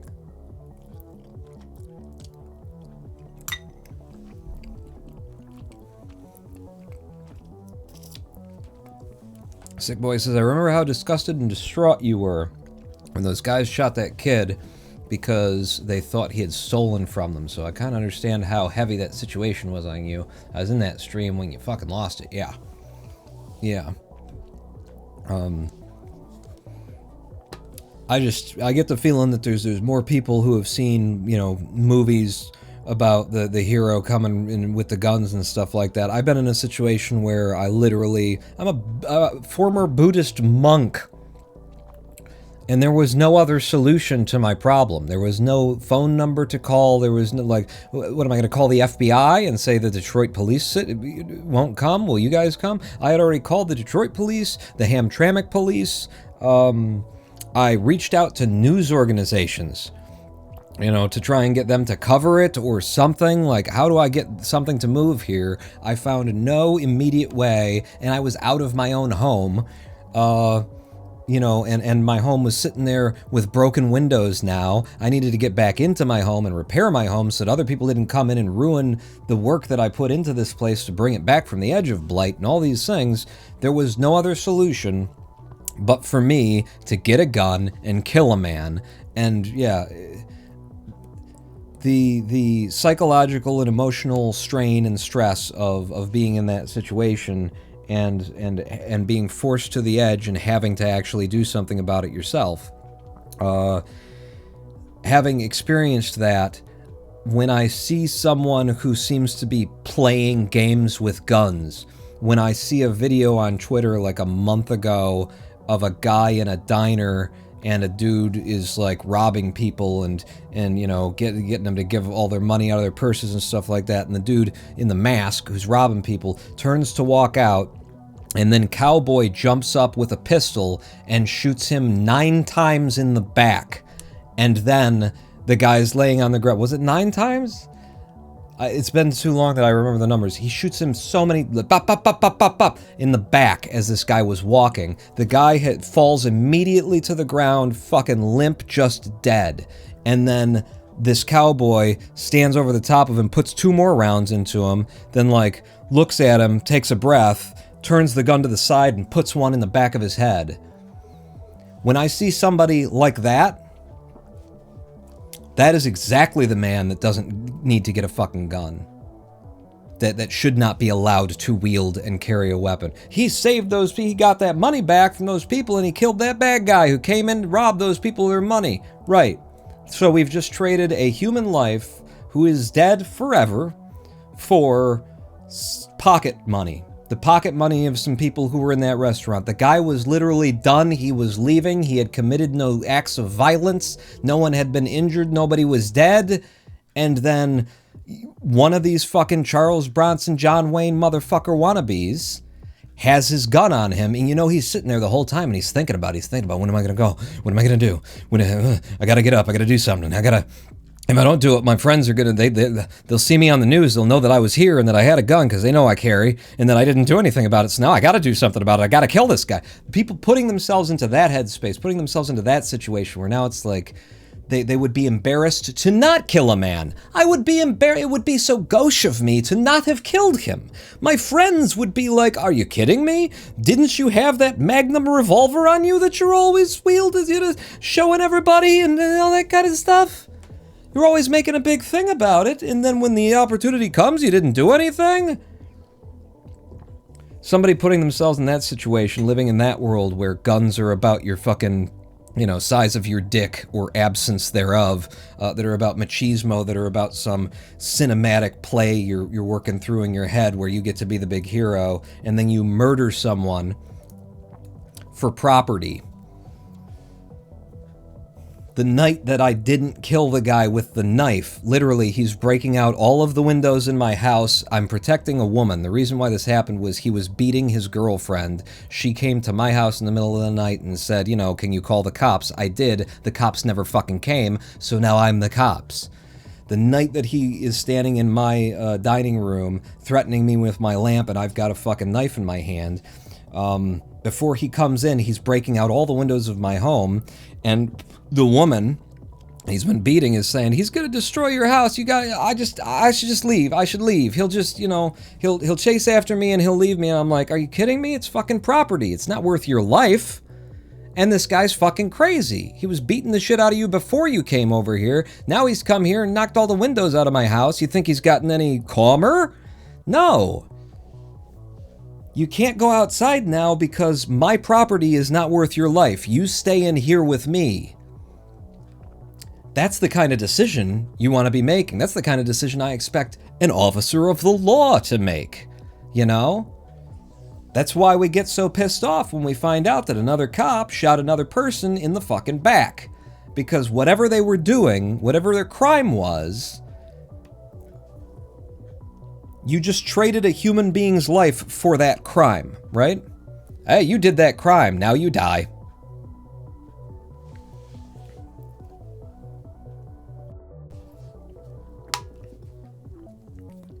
And a lot of the times we find out there wasn't even a crime that they did.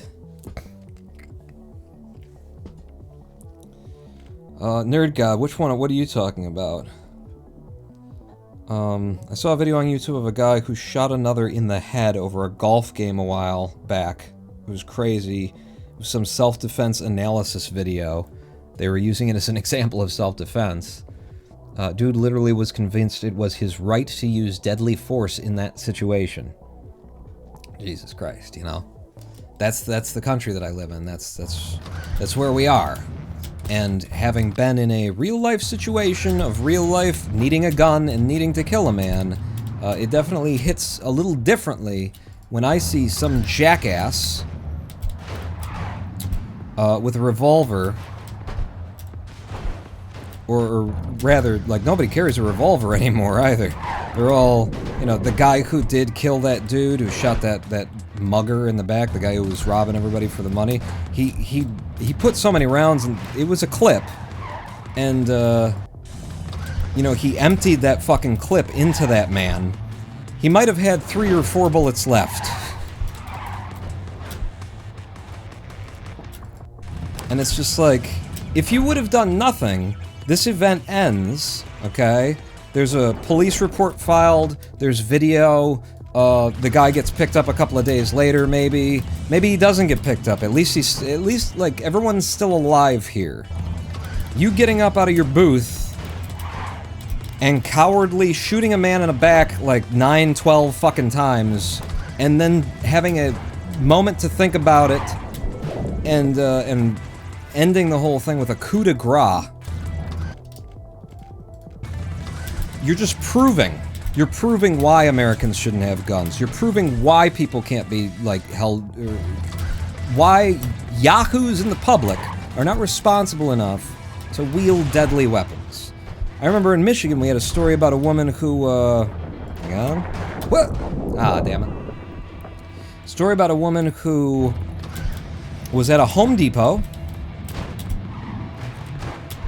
and a kid went running out of the Home Depot, having done some shoplifting, having stolen some batteries and something else, whatever. He went running out of the Home Depot, and the employees came out after him and said, "Hey, you robbed him! Stop that man!" And this woman was standing next to the employees on the sidewalk, pulls out a fucking revolver, this was a revolver if I recall correctly, and just opens fire into the parking lot in the vaguely general direction of the guy who was running, putting God knows how many people's lives at risk by just loosing bullets horizontally across the parking lot and into the streets beyond as she missed. She did not hit that man.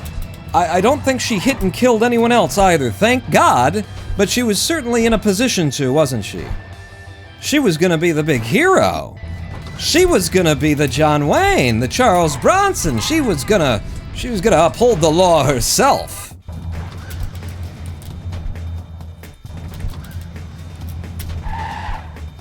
These people who want guns are almost by wanting them proving that they shouldn't have them. You know, it's just about that close. Oh, you want to get a gun, do you? Okay. Let's put him on a list and never fucking give him one.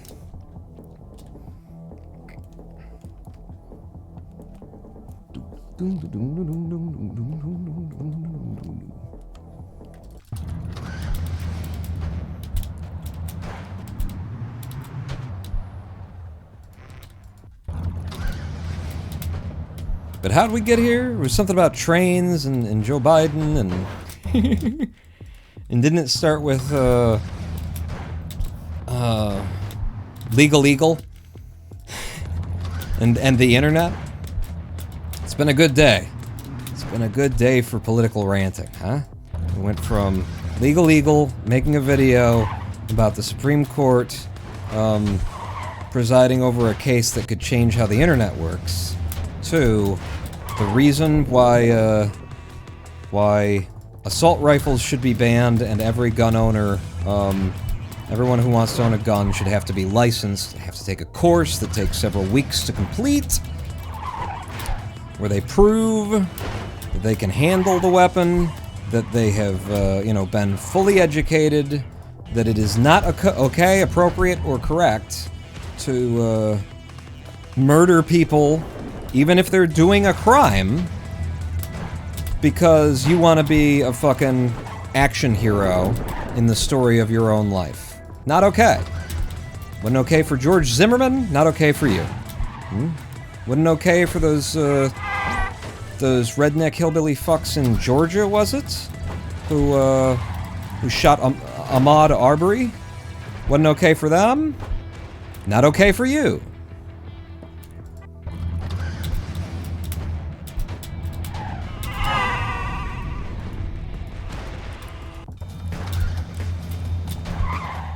You know what's interestingly, it's a statistical, like, it's an observable statistical reality too, is that in states where there are stand your ground laws, and king of the castle laws and stuff like that, there are more, homicides by people, you know, pretending to be, there's more homicides. But in addition to just there being more homicides, there are more homicides from people who are like, oh, this is my right. And then who find out it wasn't your right. It absolutely wasn't your right. A lot of people, you give them laws that make them think, ah, yeah, I got, then they just think that they can kill people for no fucking reason. I think they can open fire on anyone regardless of whether their own life was in jeopardy. There are certain laws that we have made in this country that related to guns that we can prove make the problem worse, and yet they do not get repealed. There are other laws that we know from research would help, and yet those do not get made into laws. It's an interesting country we live in. Mostly of fucking morons. Mostly of goddamn idiots. Fuck!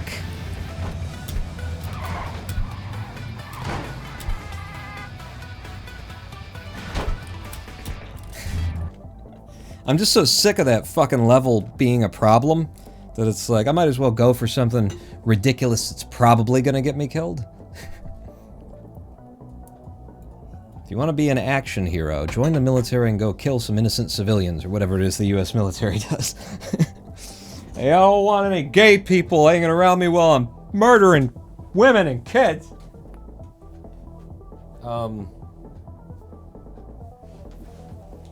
There's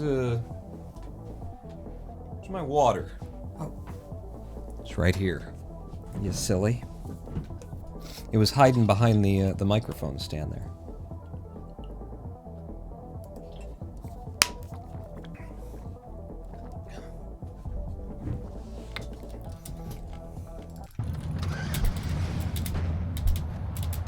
That's a quote from, I mean, I didn't quote it exactly. It's a paraphrase from Bill Hicks, my favorite comedian of all time. You know, about the military and, you know, particularly when there's a big to-do about gays in the military. And part of the argument was that, you know, oh, the military is such a moral organization, and can't possibly have homosexuals in the military. It would dampen their. And his comment was, "Oh yeah, oh we're so fucking moral in the military. Oh, I don't want any gay people around me while I'm bombing women and children into the fucking ground. You know, while I'm dropping like napalm. You know, just flaming melted plastics onto the corpses of human beings. I mean, they'll be corpses soon anyway. I don't want any gay people around me while I'm doing that." Like, that's how fucked up America has been, the idea of them selling, like, the notion that to be homosexual is an immorality. That's where we are. And we're still there, you know? We're still there. Right now, the firing line of America's conservative Christianity is more pointed at transgender people, but they're just distracted. Don't think that that LGBTQ is getting off easy. They'll be back. They'll be back.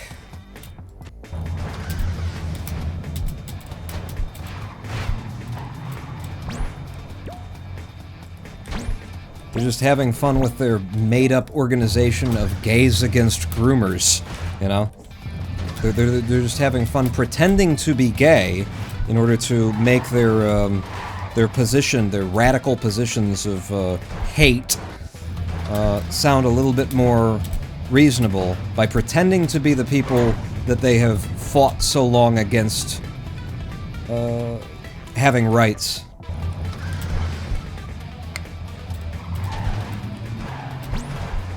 There you go. It's a fun throw. It's not the fastest, but I like it for the fun.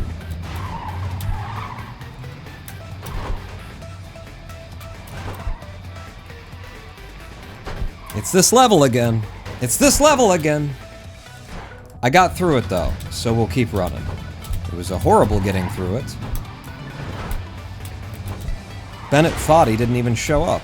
Bastard.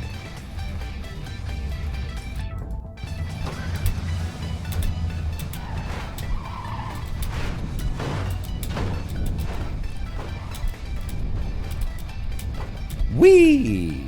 That was good. That was real fast. I only used one lev on the way out. I like that. Thank you. Uh-oh. Got it. Got it. Shit.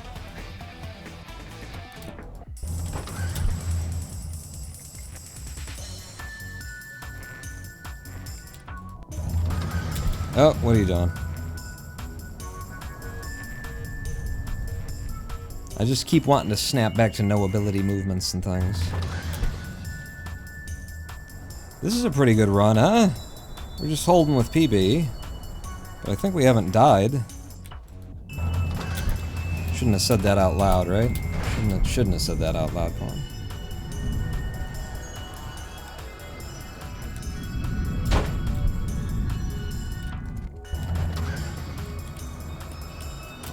Got it.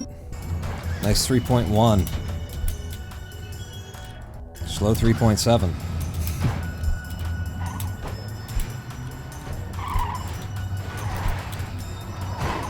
Yeah, I'm just taking this one slow. I can't figure out anything that's super consistent and fast, so I might as well just take it a slow, safe way. I will, however, go for this. Oh, I can't. I don't know what happened there, but it didn't give me the jump when it was supposed to. I guess I was spamming the jump button a little bit, but... Okay, go fuck yourself. I mean, maybe my spacebar is dying because it's another, like, I don't know why it didn't jump there kind of a moment.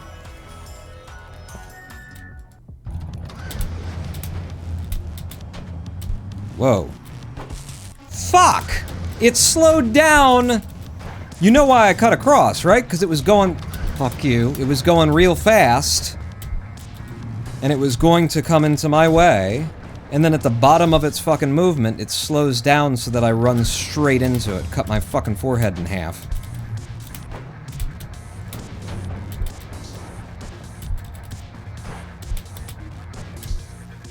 How we doing?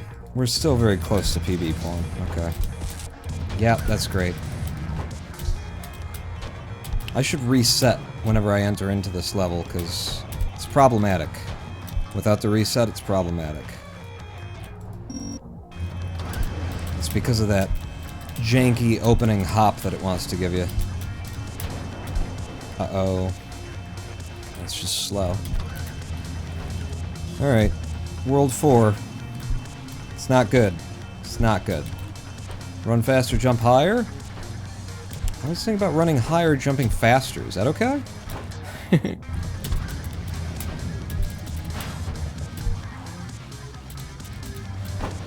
I want to go under here. Yeah, that's faster.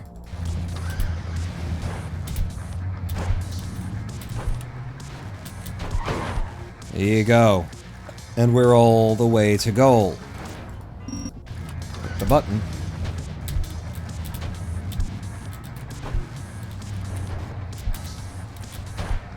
Nice.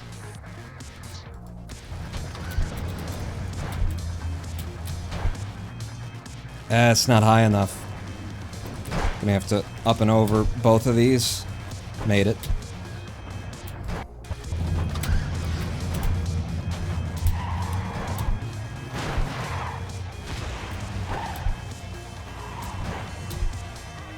Woo! Alright. You bastard. You killed Kenny.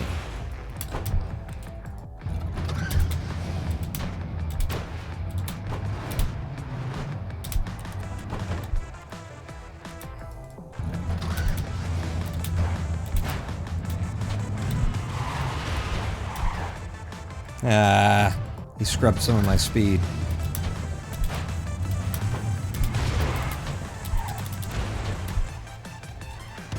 Nice. 5-5, I should mega jump over if I can. Yeah. Just smooths out all the RNG bubbles in that level.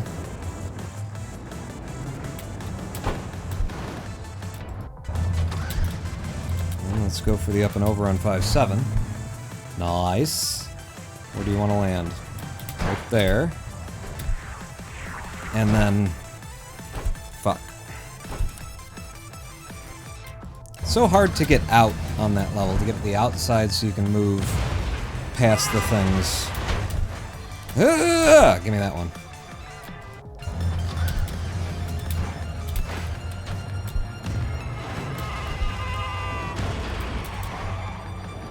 Okay. This is a weird one. I wasn't expecting that to be like that on 5-9.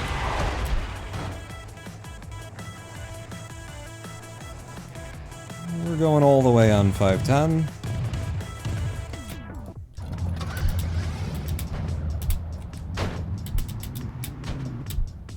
Make it.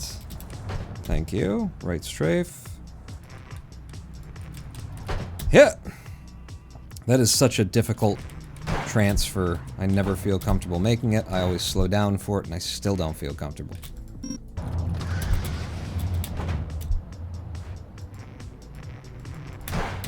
Damn it. Completely out of lev. Have to wait for it to come back. Have to walk it in. I need to get a little bit higher on that one if I want it to come in correctly.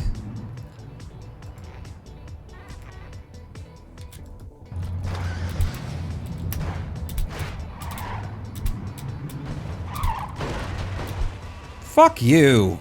They pinched me and took all of my speed, so that that's an 11-second clear instead of like a 9. Just being rude, as far as you ask me. Did you ask me? Yeah, that was weird. I almost forgot to just jump out to the left. And I came out with a 9.1.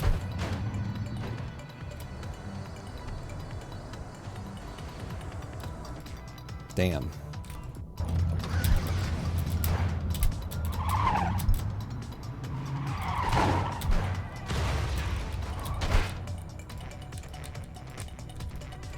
Woo! That was tight.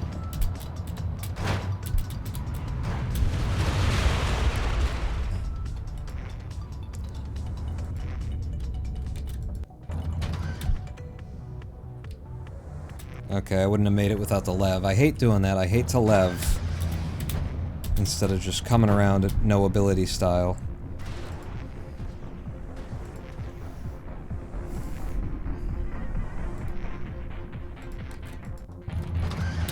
It's just gonna take the safe 7 too.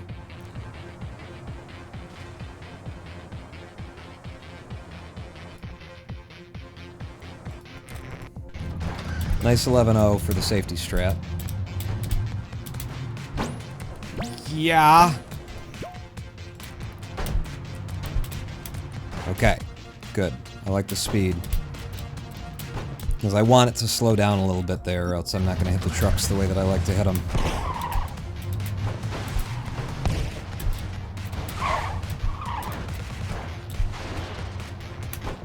Nice. 12-5. Yeah, very nice. That's usually a 13 for me.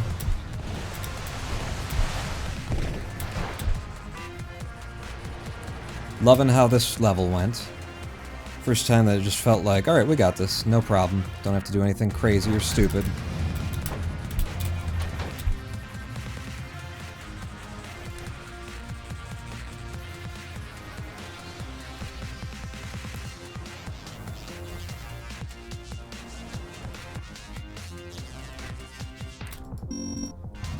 There we go.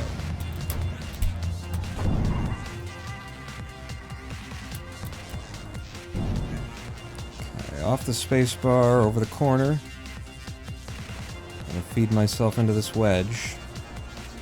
Turn it back, and bring it in with speed. 19.8. I'm happy.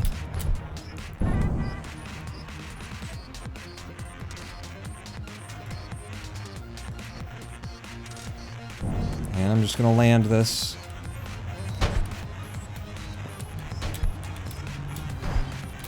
I didn't like it. Do it again. That's better. It's easier once the truck starts moving anyway, because it'll have a little bit of its own velocity that I inherit.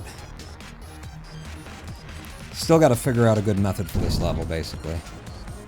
And I just keep forgetting to take the time and figure it out.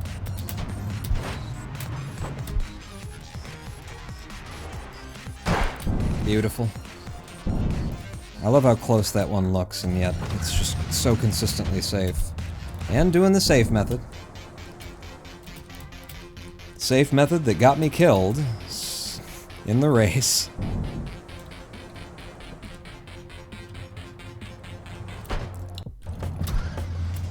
Making some people question whether it really is the safe method.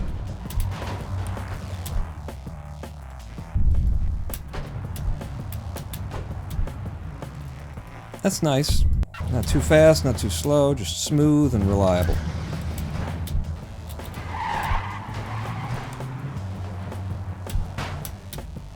Okay. That was weird.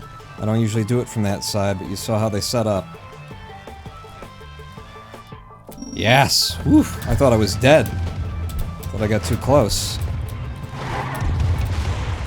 Oh! That one was almost the death of me.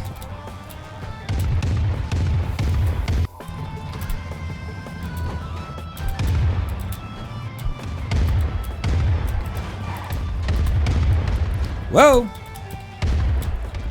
Pardon moi. S'il vous plaît. Merci beaucoup. Okay, I'm going under with this one. We're in.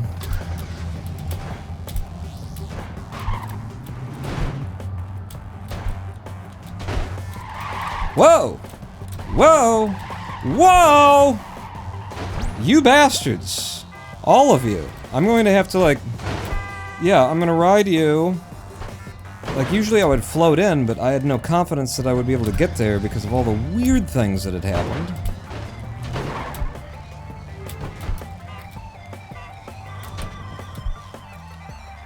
Okay.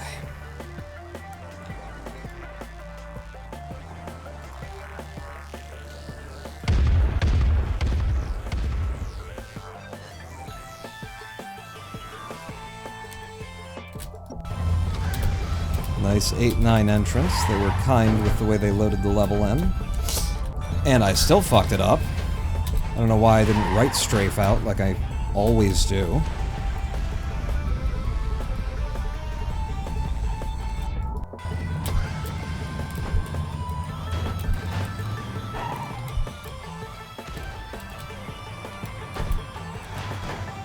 Okay, and then 2 levs. Mid-air here to land this guy. Keep a little bit of speed, push it out. Lev your way to the gears, grind up the side of them. Go straight to goal, and we're into hell. 1, 2, 3, go.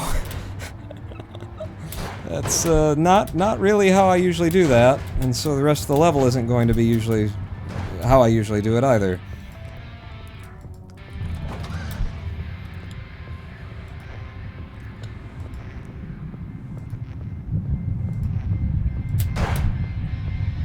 Nice. 9-3. I like the way the crucifix was looking there. Nice. Man, that's like consistent even. That might be a method, not just, you know, what I've been doing because I had to, but that might be like a really good method. Holy shit.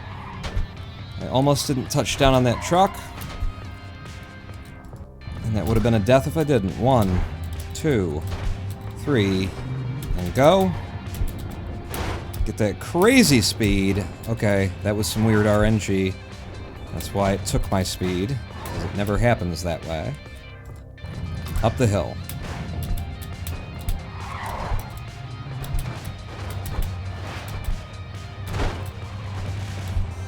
Nice throw. Good height. Go right through the middle of those. That's fun. And into the Widowmaker. What does she say today?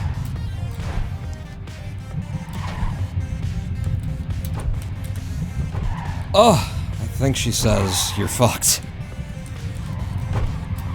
It sounded like to me, anyway. Give me it. Alright. We didn't die. 22 seconds to get through, but we didn't die. Uh-oh. Wow. I was about as close to that thing as you can come and not die.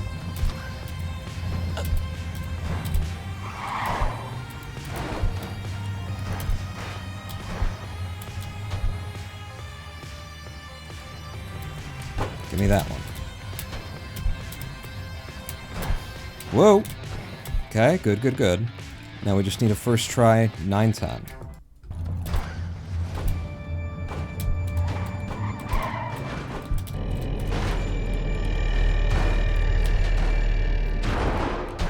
Good. Good. Now just don't mess up the button press. And we got ourselves a new PB, I think.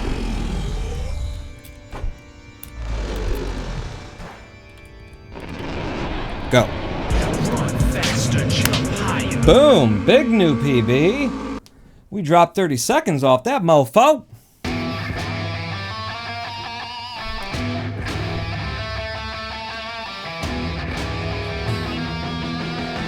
Whew. Tell you what. Let's cue up the blood pressure. See what the watch says. How long has Clustertruck been out now, and will there be a sequel?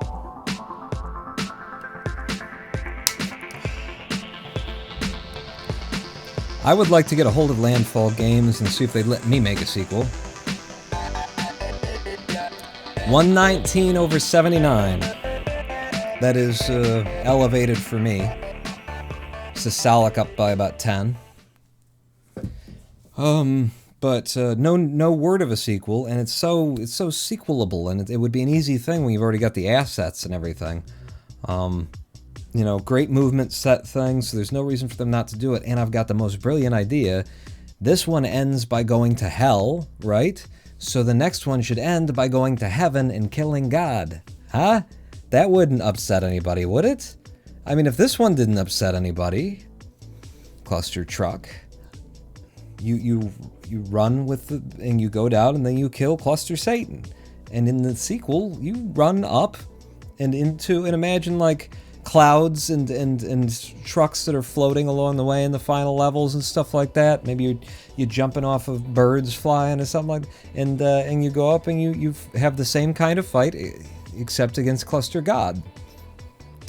And so you killed Cluster Satan, you killed Cluster God, and now mankind can live free of any concept of an exterior deity who dictates the terms of their lives. Huh? It's a good story. It's a positive story. The laser world is your weakest link, I think. That's that one level with the swoop gets you a lot. The swoop. Sequel should be you're a truck that has to drive on crowds. Cab control? A level with a swoop. In Laser World. Swoop. Swoop under them lasers. Probably this one. I mean, it gets me for 3 seconds or something at the beginning of the level because I load in weird, but I don't think this one's too inconsistent. It freaks me out because it's one of the most technical levels in here, but I don't think it takes much time from me. Sometimes I hit the edge of the grid, that's true. And you know, I told myself, I'm running this for PB. In the race, I will do this one like this. So that it's a lot safer, and I just pop that and go out. But for PB, yeah, you gotta go for that, you know. I mean, it's only 4 worlds in, which in this game in noUtility, we're like, what, 4 minutes in, right? 4.5 minutes or something like that. All the time of this world, it's probably more than that, but all the time that's in this run, as it is in all of the categories, is in worlds 7, 8, and 9. But yeah, it's still relatively near the run. You gotta go for something that's alright. You have pressure, it seems you miss a lot just from personal observation. When I have pressure, it seems I miss a lot from personal observation. Is just, I was like, how does that fit in there from your, but I realize how you mean it now.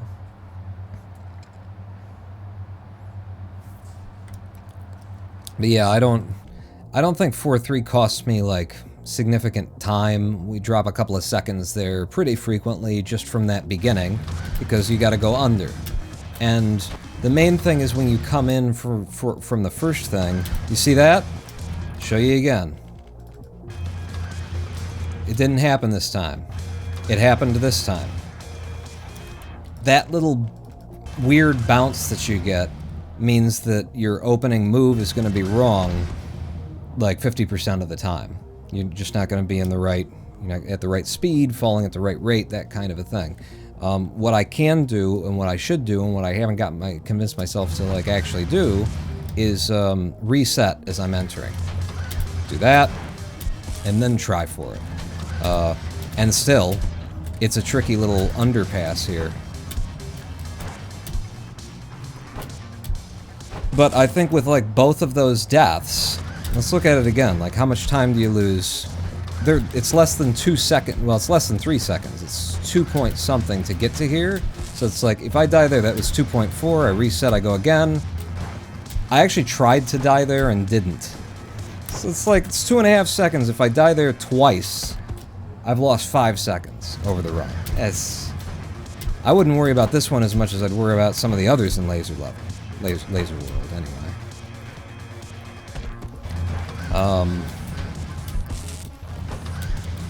And, you know, what would I do? Alternatively, you just do like a mega jump, go over some stuff. It just looks really not impressive.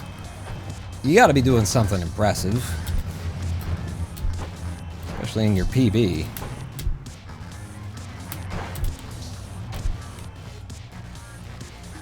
Ah, didn't have enough there. That was really fast, though. They got me, like, going at, super high speed method. 10.0! 10.0! Huh? You like that one? Somebody clip that. Somebody throw a clip on that. That was cool. That was damn cool. But let's review the run that we actually did here. And see. So yeah, I got 30 seconds out of that. First try 9:10, pulled back 10 of those seconds immediately. But this was just a good solid run that stayed with PB pretty much the whole time. We golded on 7-3. Sci-fi 7-3. So is that'd be the first giant missile level? Yeah, the first level with missiles, and it's the giant missile thing. I don't remember that being something special. It must have been just a little tiny faster than I've ever done it before to get that gold. World 5. World 4. So World 4 was what put us behind.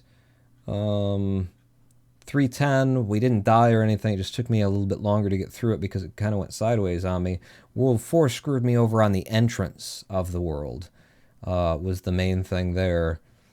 It killed me like 3 times in a row, I think, trying to get past those lasers. And it did so by changing the rate at which the lasers were spinning, is how it felt anyway. I remember yelling about it. 4-6. 4-6. What's 4-6 as a gold? I think that's the one where you go... It's just past the laser anus level, and you go... That's the one where I get the up at the beginning, rainbow over, land, jump, and then go under the laser and lev myself into goal. So I can see that picking up a little bit better time because going under that laser gets me out in a consistent, like, sub-10, closer to like a 9.5 or something. So that's fair enough. But yeah, Laser World set me back just on the entrance. 4-2, it looks like I picked up a bit, and then 4-3, I probably had that 1 death, 3 second kind of loss again. Where are we losing more? 5-1 went a little sideways at the end. I managed to stay alive and bring it out. And then I pulled that time back, and then we went green and kept these very, very sparse that we did keep. Very close to the PB all run, and then we turn 20 seconds into 30 seconds on the last level and walk out with a mid-18 by IGT. Oh, hello. Multiple golds here. 2-9 in Forest World. 2-9 is...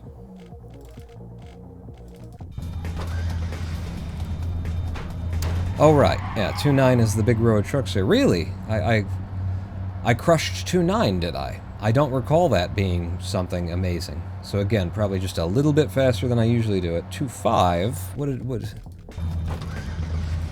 I don't remember that being something amazing. I just got generally good movement there, huh? Some best segments down to 1641. But yeah, I think most of the golds we're picking up now are just tiny little minor differences. Until we get a good 7-8, is it? Yeah. I need a method for this 7-8 here. Let's bank those splits, and I'm going to save those splits. And I'm going to close the splits down now that we've gotten a good PB out of today. I like to get a PB out of any given day. I close those splits down, and I'm going to pop up in chat. And you guys are up there again.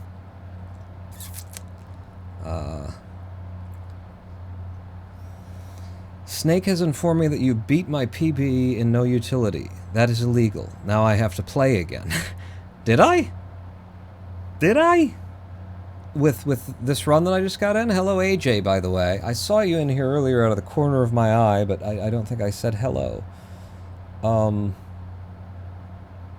got an 8:45 yesterday. Oh, good run. I guess I did then, by a little bit. Not much. But yeah, I gotta figure this one out. We gotta figure something out for 7-8. I know it can be done. And what I would like to see is if I could, like, lev 3 times and not have to lev the 4th time. If I didn't have to lev the 4th time, I'd be able to have some confidence doing something like this. See that? There's that, like, I might have been able to make that work if I would have managed my lev a little bit differently. But if I would have had 1 extra lev, then I don't have to worry about it, right? But that's the problem, is getting that extra lev. How do I?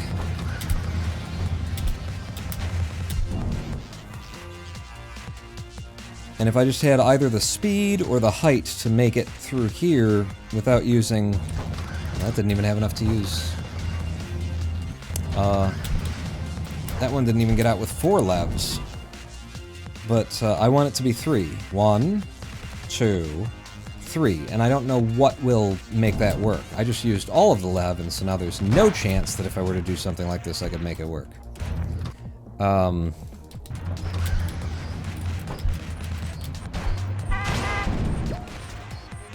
If I did something like that, 2, 3, that gets me here. But do I have the speed to, like, do this the way I want to? Looks good. 1, 2. Okay. That one works. How long have you been without the hairpiece? Says Sick Boy. What do you mean? I've still got all of my usual hair. I'm just wearing a green cap right now, and the chroma key makes it look like I'm bald. You might have enough time to let the lev recharge after the first one, says Nerd God. I need to get... So this looked like it could work. Or it could completely fuck up like that, but having a little bit of a bounce here gives me extra height. That didn't work because I actually went past the blowies. So I'm seeing a lot of ways that this can go wrong on you. 2, 3, and I'm gonna need the 4th. So if I fired the 4th early... Nope. I tried to dig in really hard there. See, and I just actually jumped over the blowies. I wonder if I could get hit by that and hit by the blowy? Jump a little bit further forward. In fact, I could jump off of this one.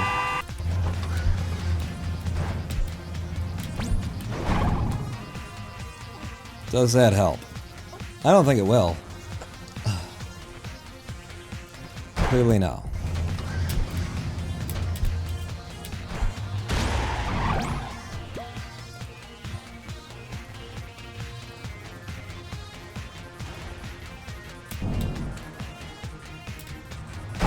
And that's too low to land it correctly. And then that just doesn't work if I don't have the speed. It's so very difficult. Do we still do the podcast? Me and Harv? For the Harv and Pawn show? No. Nope. That ended basically with COVID. Not with us getting COVID, but just with... when COVID hit. Oh, there you go. And we've got good height and good speed.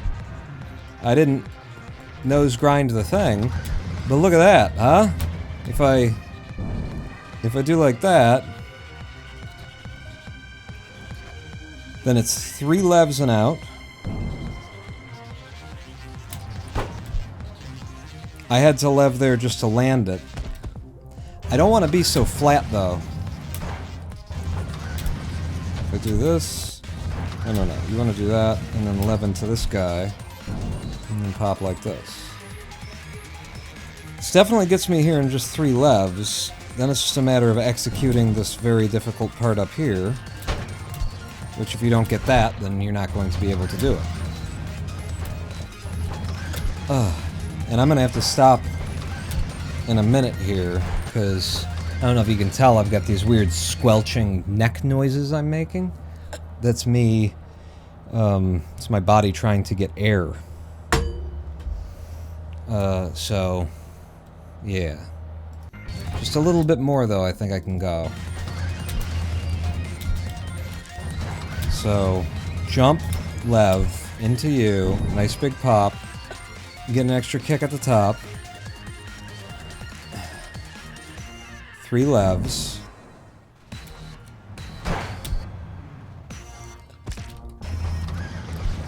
that isn't quite it. I'm wondering if I need to, like, slow down.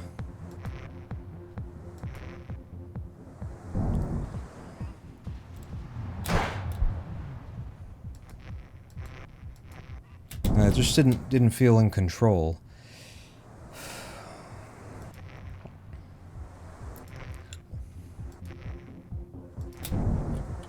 Curious. What's the time? 30 seconds. Okay, let's do it again. I want to stay high with these levs. Because I want to hit the... I want to hit the blower at a high height.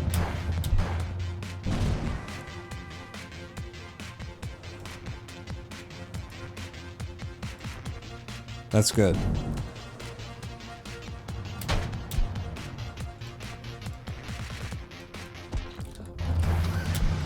It would be better if I can come in...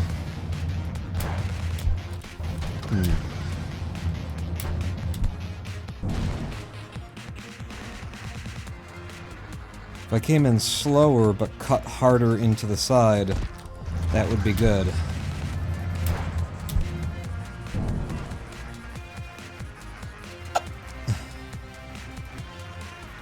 This is very high. I like it. There you go. I came off the strafe a little bit there to slow myself down to hit it a little bit harder. Okay, I've got a good idea of that. We got a good PB out of running today, and my body is telling me that you need to stop.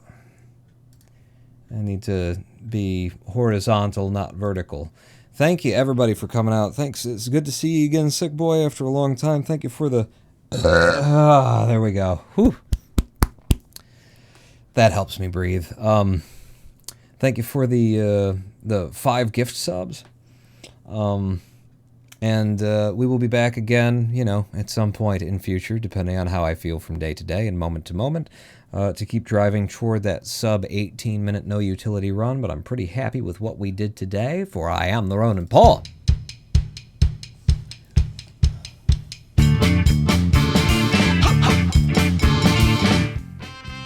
Oh. I just wanged the volume to the left on that.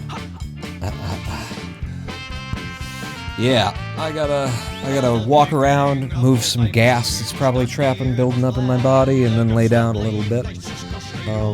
Very happy with the progress that we made today.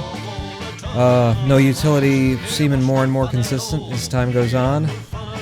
I feel like as long as I can remember what I'm supposed to do as I'm entering the level, then I can execute it. If I can keep myself from trying to do a no-ability version of a level in a no-utility run, then we'll be good. Thanks for coming out. I'll see you at the next one. I'm going to go breathe a little bit. You give it a try too. Go on out.